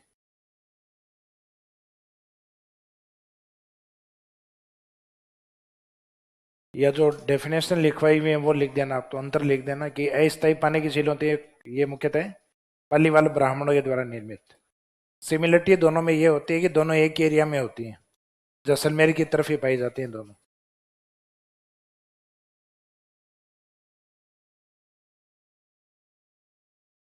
इसके बाद में एक शब्द लिखवाया हुआ है डेजर्ट में, लाठी सीरीज। ये पोखरण मोहनगढ़ के बीच में जो सरस्वती नदी है उसका भूगर्भिक जलीय अवशेष, लगभग लगभग इसमें 3-4 लाइनें लिखवाई हुई हैं, आपको एज इट इज लिखना, डायग्राम वगैरह बनाने की आवश्यकता नहीं है इसमें। लाठी सीरीज, लाठी सीरीज के बाद में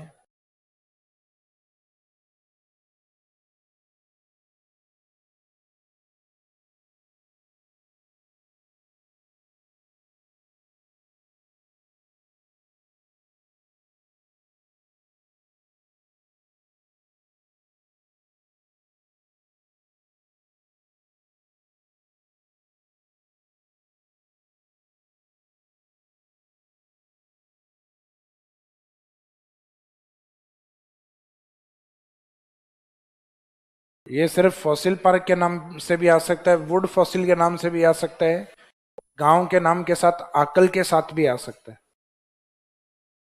तो यहां सिर्फ ये दिया आपको वुड फॉसिल पार्क। तो राजस्थान में वुड फॉसिल पार्क क्या है? ये जुरासिक काल की लकड़ी के अवशेष हैं। जुरासिक काल यानी बिफोर 18 करोड़ ईयर्स या बिफोर 180 मिलियन ईयर्स, जो भारत में लकड़ी के सबसे प्राचीनतम जीवाश्म, अपने यहाँ इंडिया में जो एंशिएंट या ओल्डेस्ट वुड फॉसिल्स माने जाते हैं। फिर इनका जो लोकेशन है वो कहाँ पर है तो वो बता देना। मुख्यतः जैसलमेर में नेशनल डेजर्ट पार्क, राष्ट्रीय मरु उद्यान केंद्र। तो इसमें 2-3 फैक्ट आपको लिखवाए हैं, एक तो लोकेशन को लेके, एक टाइम पीरियड जुरासिक एज को लेकर, और एक इनका इंपोर्टेंस क्यों है, क्योंकि लकड़ी के जो फॉसिल या जीवाश्म है उनके रूप में सबसे प्राचीनतम है अपने इंडिया में। हालांकि पहले तो वर्ल्ड में ओल्डेस्ट माने जाते थे, लेकिन अमेजन के अंदर कुछ फॉसिल्स मिले हैं जिनको ये चैलेंज किया जा रहा है कि ओल्डेस्ट वो है, तो अपने को रिस्क नहीं लेनी, हो सकता है कि वो हो, लेकिन इंडिया में इससे प्राचीन लकड़ी के अवशेष अभी तक नहीं मिले। तो वुड फॉसिल्स में इंडिया में सबसे ओल्डेस्ट में है। तो यहाँ अक्कल नहीं लगा हुआ तो वहां जब आप लोकेशन बताओ ना तो उसमें लोकेशन भी लिखना कि would fossil park is located इन आकल जैसलमेर, ब्रैकेट में लिख देना नेशनल डेजर्ट पार्क। इसके बाद में एक ये भी अच्छा कॉन्सेप्ट है बालसन।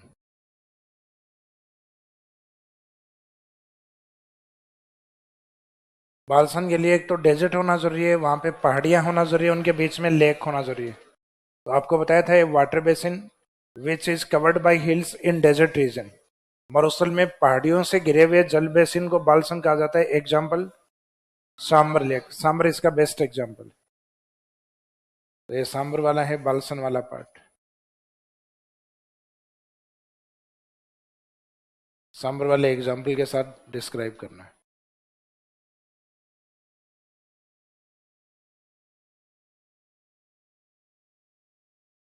डेजर्ट के अंदर 50 वर्ड 50 शब्द वाले क्वेश्चन कौन से हैं वो देखिए। अभी तक तो डेजर्ट में सिर्फ 15 शब्द वाले थे, अब 50 वर्ड वाले। डेजर्ट में दो भाग बताए थे आपको मैंने, एक तो एरिड और एक दूसरा सेमी एरिड। एरिड को तो, एरिड वाला जो भाग है इसके जो दो भाग हैं जिसमें विदाउट सैंड ड्यून, तो विदाउट सैंड ड्यून क्यों था वो तो कंप्लीट हो चुका है अपना हमादा। एक विद सैंड ड्यून वाला ये जो पार्ट है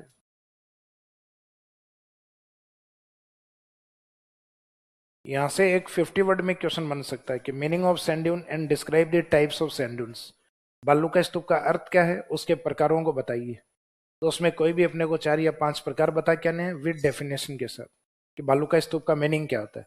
तो जब ड्यून्स आपको लिखवाए थे तो उसमें सबसे पहले डेफिनेशन ही लिखी थी, जिसमें एक विंड्स को लिखा था, फिर उसके आगे अपन ने सॉइल को लिखा था, फिर डिपोजिशन को लिखा था, फिर डिस्क्राइब किया था कि जब पवन के द्वारा मिट्टी का निक्षेपण होता है तो बनने वाली स्ट्रक्चर को या संरचना को बालू का स्तूप कहा जाता है। And dunes are mostly found in Jaisalmer. बालू का स्तूप सबसे ज्यादा जैसलमेर में। All type dunes are found in Jodhpur. सारे प्रकार आपको जोधपुर में देखने को मिलते हैं। तो इसमें 50 वर्ड वाले में क्वेश्चन लिखिएगा, meaning of sand dune, question mark, बालू का स्तूप का earth and describe the types of sand dunes. बालू का स्तूप का अर्थ एवं बालू का स्तूप के प्रकारों की व्याख्या, meaning of sand dunes, question mark. इसके आगे वापस क्वेश्चन है, describe the types of sand dunes, बालू का स्तूप के प्रकारों की व्याख्या। तो इस आंसर का फॉर्मेट आप किस तरीके से तैयार करेंगे। तो 50 वर्ड वाले में अपने को पता है कि अपने पास कितनी लाइनें हैं, 8 लाइनें।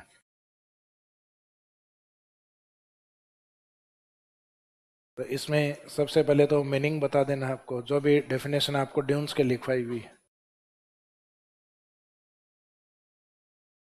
बालू का स्तूप यानी अर्थ या मीनिंग लिख के फिर सैंड ड्यून्स, फिर डेफिनेशन लिखना इसकी जो भी, यानी एग्जामिनर ने जैसा क्वेश्चन में पूछा तो उसको लगना चाहिए कि हाँ क्वेश्चन के अकॉर्डिंग ही डिस्क्रिप्शन दिया हुआ है। तो ये 2 लाइन के अंदर मेनली ड्यून्स क्या है और सर्वाधिक क्या है, mostly found in Jaisalmer. All types की जरूरत नहीं है वो बताने की, क्योंकि ड्यून्स का मीनिंग पूछा है सिर्फ, तो ये बता दो ड्यून्स जैसलमेर में अधिक है। फिर थर्ड वाली लाइन से टाइप्स ऑफ ड्यून्स, बालू का स्तूप के प्रकार।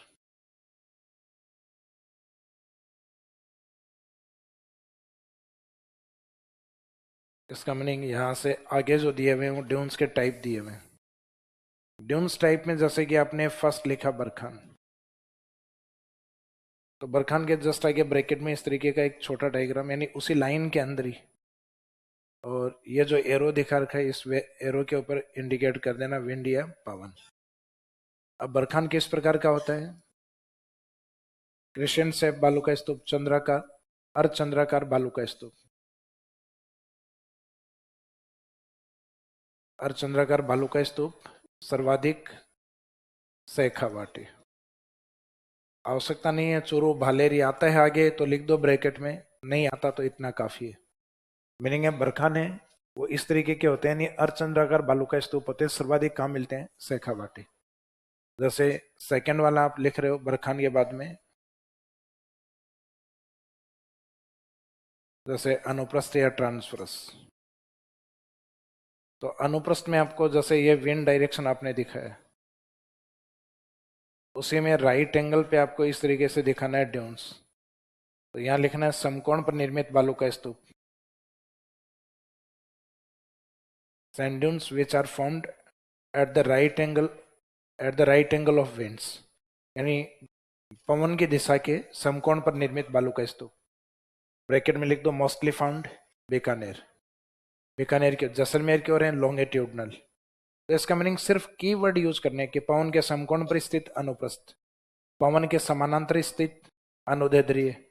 लोकेशन सर्वाधिक कहां पर है, जैसलमेर के अंदर। स्टार टाइप ड्यून्स, अनियमित हवाओं से और 3 से अधिक भुजा वाले बालू का स्तूप, सर्वाधिक जैसलमेर सूरतगढ़।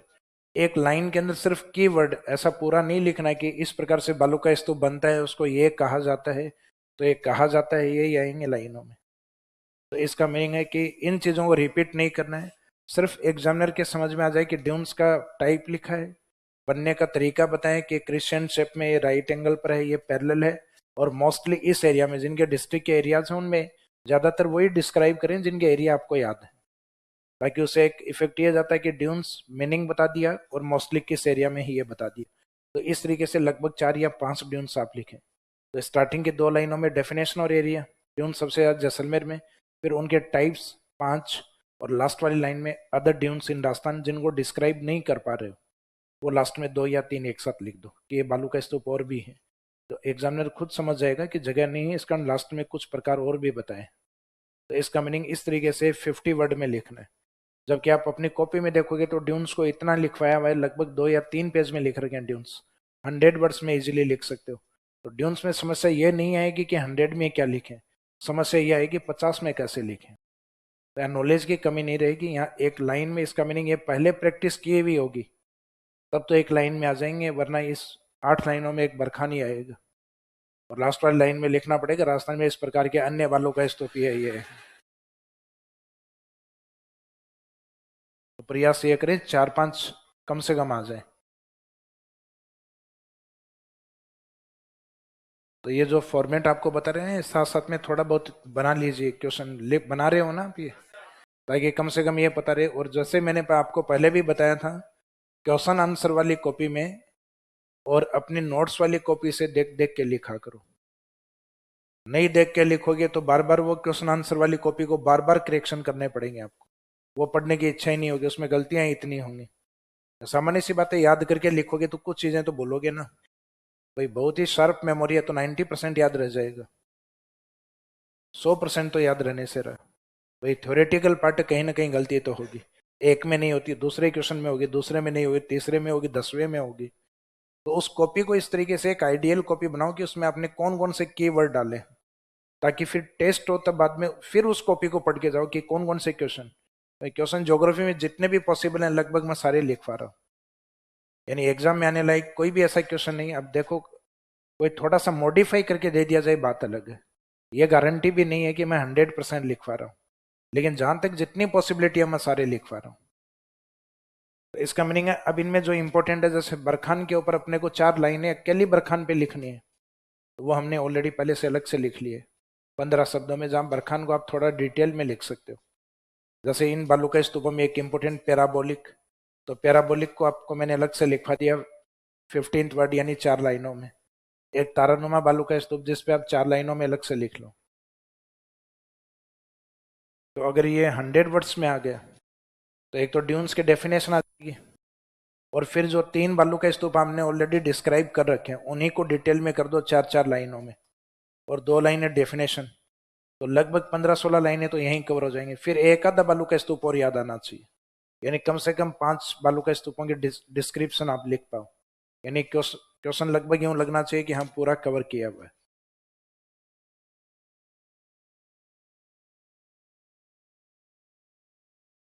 तो एरिड वाला जो डेजर्ट वाला हिस्सा है ये पूरा कंप्लीट हो गया, विदाउट सैंड ड्यून और विद सैंड ड्यून।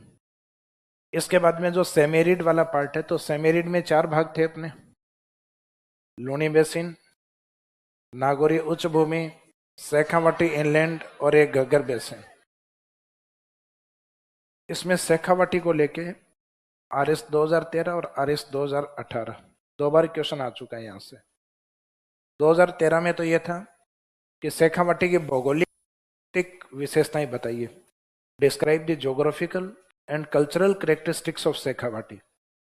इसका मीनिंग 13 के अंदर जब आपके मेंस के अंदर मैथ सब्जेक्ट भी था, पेपर सेकंड के अंदर मैथ्स था आपके, मैथ्स और रीजनिंग मेंस वाले पार्ट में, ज्योग्राफी था पेपर फर्स्ट में ह्यूमैनिटीज वाले सब्जेक्ट के साथ। जैसे ही मैथ को 2016 के बाद हटा दिया गया, 13 और 16 2 एग्जाम ऐसे थे जिसमें मैथ्स था, फिर 16 के बाद यानी 18 में मैथ्स हट गया था, और ज्योग्राफी जो थी वो पेपर फर्स्ट से निकाल के पेपर सेकंड में शिफ्ट कर दी, क्योंकि सेकंड आपका ये साइंस वाइंस ये पार्ट था। तो ह्यूमैनिटीज वाले सब्जेक्ट में एक ही ऐसा सब्जेक्ट था जो साइंस से रिलेवेंट या उसके टच वाला पार्ट, ज्योग्राफी।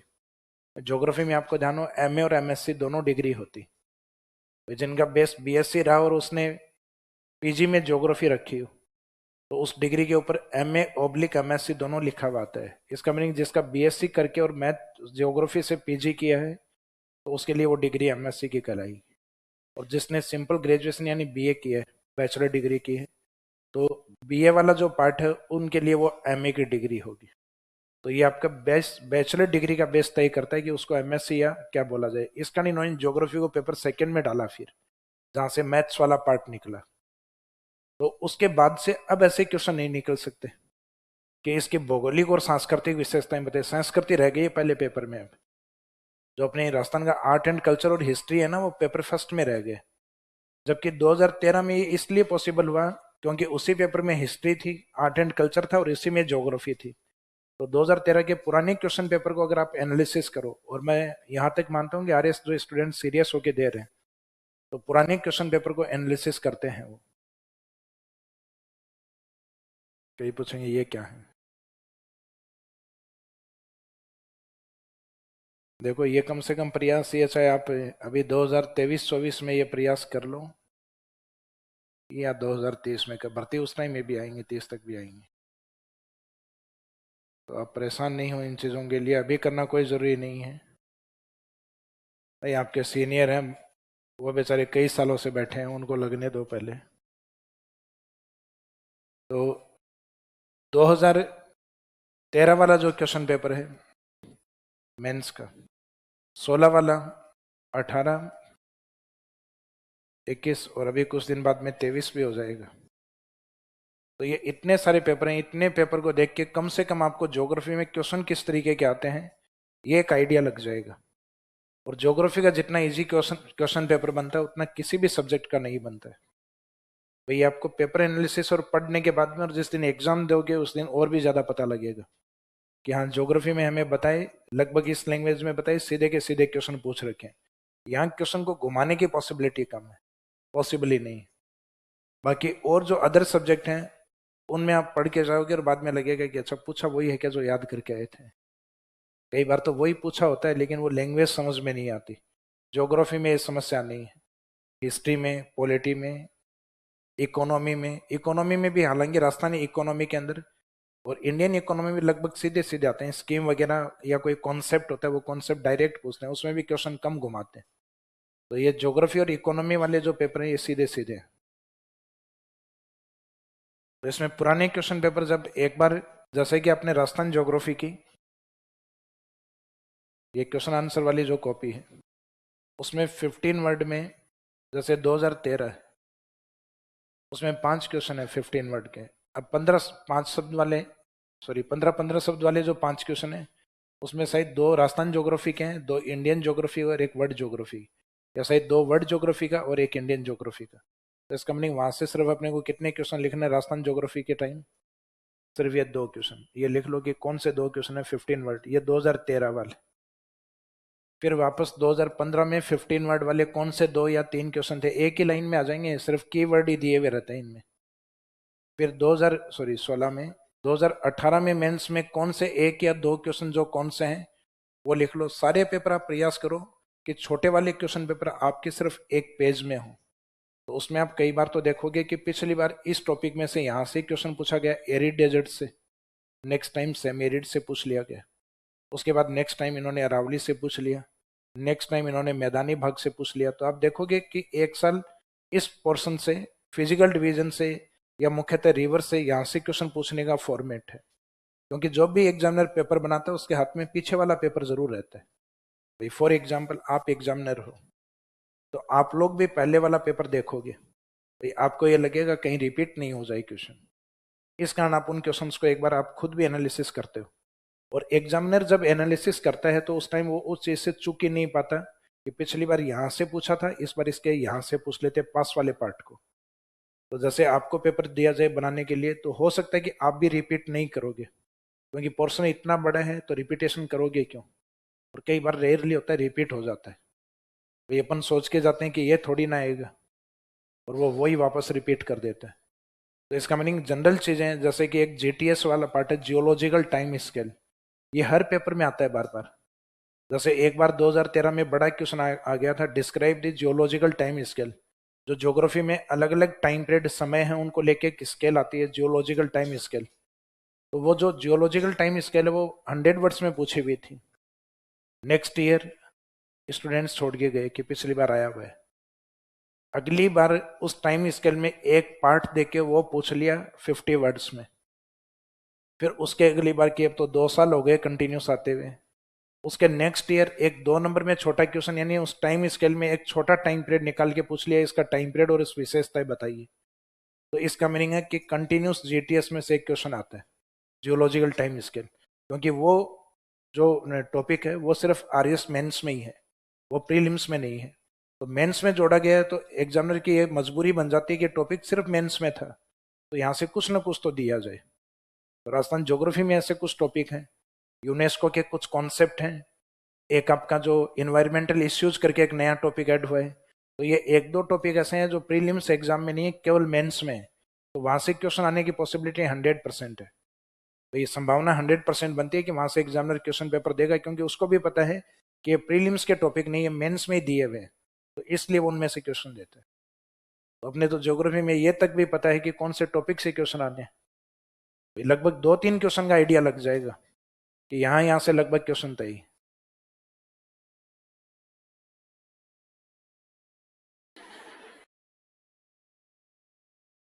ऐसे ही 50 वर्ड वाले, मेरे हिसाब से 50 वर्ड, और ये वाले जो 15th वर्ड वाले जो है ना, ये एक पेज में आ जाएंगे। इतना बड़ा पेज होता है, 20-22 लाइनें होती हैं आपकी, और बड़े वाले क्वेश्चन वैसे भी कम आते हैं। तो प्रयास तो ये करना, 5 सालों के पेपर राजस्थान ज्योग्राफी के आपके पूरे एक पेज में हो, ताकि आप उन चीज़ों में ये एनालिसिस कर पाओ कि कहाँ कहाँ पे रिपीटेशन है। तो मैं ये बता रहा था आपको कि ये वाला जो क्वेश्चन है शेखावाटी वाला, ये 2013 और 2018 में रिपीट हुआ है, लेकिन 18 में केवल इसमें जो जो ज्योग्राफिकल करेक्टरिस्टिक्स हैं वही पूछी गई, कारण कल्चरल इसमें साथ में नहीं था, यहाँ ज्योग्राफी पेपर सेकंड में आ गई थी और कल्चर आपके पार्ट फर्स्ट में रह गई। तो 13 में जो पूछा था भौगोलिक और सांस्कृतिक विशेषताएं बताइए, तो उसमें आधी तो ज्योग्राफिकल करेक्टरिस्टिक्स लिखनी थी और आधा लिखना था राजवीर सर के अकॉर्डिंग आंसर, यानी आर्ट एंड कल्चर वाला जो पार्ट है, शेखावाटी की सांस्कृतिक विशेषताएं, यानी वहाँ के जो मेले हैं, पहनावा है, वहाँ के जो नृत्य हैं, फेस्टिवल्स वगैरह हैं, टेम्पल वगैरह हैं, उनके बारे में लिख के आना था, कल्चर के बारे में लिख के आना था। तो ऐसा एक क्वेश्चन आपको यहाँ से शेखावाटी वाले एरिया से, क्योंकि इसमें नागौर वाले से बड़ा क्वेश्चन 50 वर्ड में नहीं बनेगा, यहाँ से एक छोटा क्वेश्चन बनेगा, कुबड़ पट्टी वो लिखवा दिया मैंने आपको, हम पे बेल्ट। लूनी बेसिन में से बन सकता है 50 वर्ड का, गगर बेसिन में 50 वर्ड का नहीं बनेगा, यहाँ से एक बन सकता है, वो मैंने लिखवा दिया आपको, नाली। तो इसका मीनिंग यहाँ पे एक शेखावाटी और एक लूनी बेसिन, इन दोनों की भौगोलिक विशेषताओं के बारे में लिखना है। तो ये 50-50 वर्ड के दो क्वेश्चन है। अब इनमें लिखना क्या है ये देखिएगा, क्वेश्चन लिख लो पहले। Describe the geographical characteristics of Shekhawati, और सेकंड क्वेश्चन शेखावाटी की भौगोलिक विशेषताएं क्वेश्चन मार्क। दूसरा है लूनी बेसिन की भौगोलिक विशेषताएं। Describe the geographical characteristics of Shekhawati, या शेखावाटी इनलैंड ड्रेनेज पूरा लिख दो, मीनिंग वही है।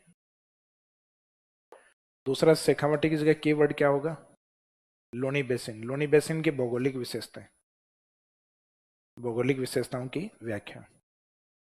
Describe the geographical characteristics of Loni basin. तो ये शेखावाटी और जो लोनी बेसिन लिख रहे हो, ये डेजर्ट के किस भाग में है? तो जब भी इनका डिस्क्रिप्शन लिखो, पहली लाइन तो ये होनी चाहिए। शेखावाटी के बारे में लिख रहे हो कि Shekhawati is the part of semi-arid desert. Luni basin के बारे में लिख रहे हो, Luni basin is the part of semi-arid desert. तो अपन ने जब इनको लिखवाया था तो अपन ने क्यों नहीं लिखा ये? क्योंकि अपन ने ऊपर हेडिंग डाल रखी थी कि सेमेरी डेजर्ट, फिर उसके अंदर पढ़ना स्टार्ट किया था, तो वहां बार बार लिखते तो अजीब सा लगता कि सर ये ऊपर हेडिंग ही डलवा रही है, बार बार रिपीट क्यों करवा रहे हो। तो इसका मीनिंग अपन ने डायरेक्ट वो लिखा जो रिलेवेंट था वहां। तो यहाँ जैसे फॉर एग्जाम्पल शेखावाटी वाला, ये एक फॉर्मेट बता देता हूँ आपको।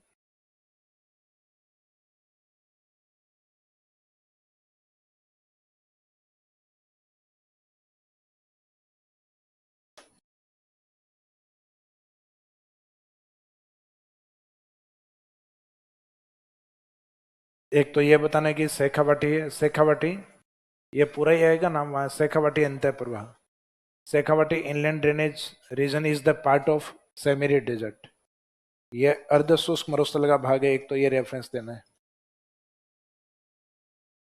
फिर दूसरा विच इज एक्सटेंट,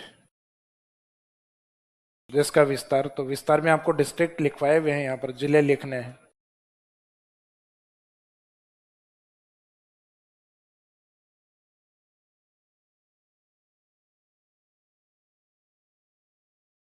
यहाँ पे डिस्ट्रिक्ट। फिर शेखावाटी वाले एरिया की विशेषताएं,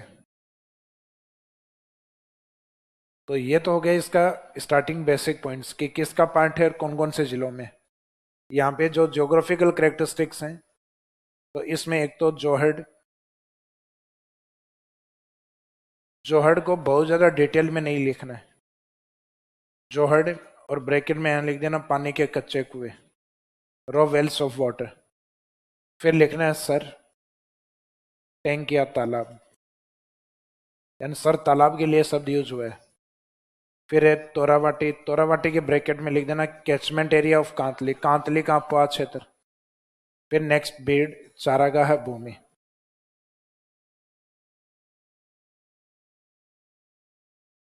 जो पास्चर लैंड या ग्रेजिंग लैंड, चारागाह भूमि। शॉर्ट में इनके मीनिंग यहाँ लिखने, यानी लगभग 2 लाइनों में लिखे जाएंगे। तो एक तो शेखावाटी क्षेत्र में ये विशेषताएं हैं कि johad, sar, Torawati and beehad, all the geographical characteristics are found in Shekhawati region. ये भौगोलिक विशेषताएं शेखावाटी में पाई जाती। फिर ज्योग्राफिकल करेक्टरिस्टिक्स में इन विशेषताओं के बाद में उस एरिया के जो क्लाइमेट या जलवायु है उसके बारे में।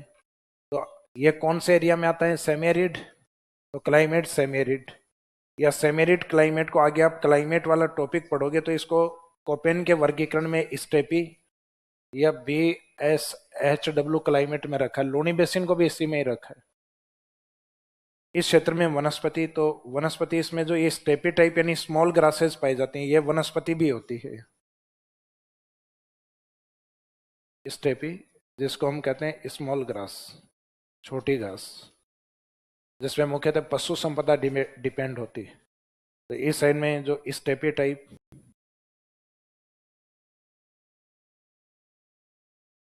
जो स्टेपी टाइप वेजिटेशन होती है, स्मॉल ग्रासेज हैं, ये पाई जाती हैं। फिर मिनरल्स या खनिज, तो ये वैसे मिनरल्स वाला टॉपिक आता है तब मिनरल्स कवर होते हैं आपके, तो यहाँ सारी चीज़ें अपन कवर इसलिए नहीं करके जा रहे, इस शेखावाटी में जो ज़्यादा इंपॉर्टेंट पार्ट था वो ये था जो अपन ने कवर किया है। फिर खनिज की बात करते हैं तो सिक्कर की ओर मुख्यतः एक तो कैल्साइट, कैल्साइट और एक पाइराइट, ये खनिज पाए जाते हैं।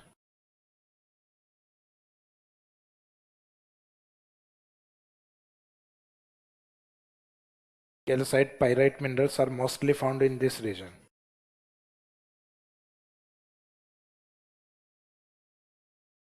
उसके बाद में सोइल या मिट्टी, तो सोइल तो वो होती है जो डेजर्ट में होती है। डेजर्ट में आपको लिखवाई थी सैंडी सोइल या बलुई मिट्टी। स्टार्टिंग में कुछ पॉइंट लिखवाए थे डेजर्ट के लिए आपको, तो जिसके अंदर एक डिस्ट्रिक्ट लिखवाए हुए थे, लास्ट में सोइल और क्लाइमेट लिखवाई थी। तो सोइल तो वहां लिखी हुई थी, क्लाइमेट भी वहां लिखी हुई थी सेमी एरिड, जिसको कोपेन के अकॉर्डिंग BSSW भी कहा जाता है। स्टेपी टाइप, ये वाली क्लाइमेट का भी एक टाइप होती है, या इसको BSSW ये लिख सकते हो। BSSW का मीनिंग आपको आगे जलवायु वर्गीकरण कंप्लीट होंगे तब समझ में आएगा, क्योंकि ये कुछ क्लाइमेट क्लासिफिकेशन है राजस्थान में फेमस, उसमें दिए हुए शब्दावली, तो ये समझ में आ गया। तो जैसे लोनी बेसिन लिखोगे तो उसमें क्या लिखोगे, उसमें भी पहली लाइन एज इट इज ये लिखनी है, सेमेरी डेजर्ट का पार्ट एंड एक्सटेंट इन, उसके डेजर्ट जो डिस्ट्रिक्ट जो लिखवाए हुए हैं, पाली, बाड़मेर, बालोतरा, जालोर, उससे अलग हुआ सांचौर एंड सिरोही। सिरोही स्किप करो तो स्किप भी कर सकते हो। इसके बाद में उसमें विशेषताएं क्या थी, एक तो सेलाइन या हेलोफाइट प्लांट और एक नेहड़ का रैन। उसके बाद में उसमें क्लाइमेट सेम ये कि ये रिपीट कर सकते हो, वनस्पति इसमें एज इट इज ये कि रिपीट कर सकते हो। मिनरल्स लोनी बेसिन वाले हैं वहां पर पाए जाते हैं, पाली, जालोर और जो सिरोही और बाड़मेर वहां पे है मुख्यतः एक तो ग्रेनाइट और एक मार्बल, ये 2 स्टोन पाए जाते हैं वहां। ग्रेनाइट और मार्बल मिनरल्स हैं वो अधिक होते हैं लोनी बेसिन की ओर। और सोइल के अंदर, सोइल में लोनी बेसिन में एक मिट्टी होती है, उसको हम कहते हैं भूरी मिट्टी। डेजर्ट में मुख्यतः सैंडी सोइल अधिक होती है, लेकिन लोनी बेसिन अपनी भूरी मिट्टी के लिए फेमस है, जो मुख्यतः ग्रे से ब्राउन सोइल तक होती है, यानी दूसर से भूरी तक। दूसर कहते हैं सीमेंट कलर, तो cement grey and brown soil, grey brown soil लिखा जा सकता है उसको, दूसर भूरी मिट्टी। तो लोनी बेसिन लिखते टाइम सोइल वाला थोड़ा चेंज होगा। इसमें सोइल अपन ने कौन सी लिखी है, सैंडी सोइल, रेतीली या बलुई मिट्टी शेखावाटी में। लूनी बेसिन में जो मिट्टी यूज करनी है आपको, वो यूज करनी है grey brown soil. Grey brown, grey का मीनिंग होता है धूसर, यानी सीमेंट कलर से लेके भूरा कलर, धूसर भूरी मिट्टी। ये आगे जब राजस्थान में सॉइल टॉपिक आएगा आपका अलग से, वहां पढ़ेंगे अपन ये ग्रे ब्राउन सॉइल। तो लूनी बेसिन में सॉइल का नाम ये होना है। फिर और अगर कोई और पॉइंट यूज करना चाहें तो एग्रीकल्चर वाला यूज कर लो, कहीं जो जोग्राफिकल जो करेक्टरिस्टिक्स हैं उसमें एग्रीकल्चर भी होती। तो एग्रीकल्चर में तो मुख्य फसलें जैसे शेखावाटी लूनी बेसिन में जो कॉमन है वो लिख दो, गेहूं सरसों, ये वाली क्रॉप्स, गेहूं सरसों बाजरा, ये दोनों तरफ कॉमन है।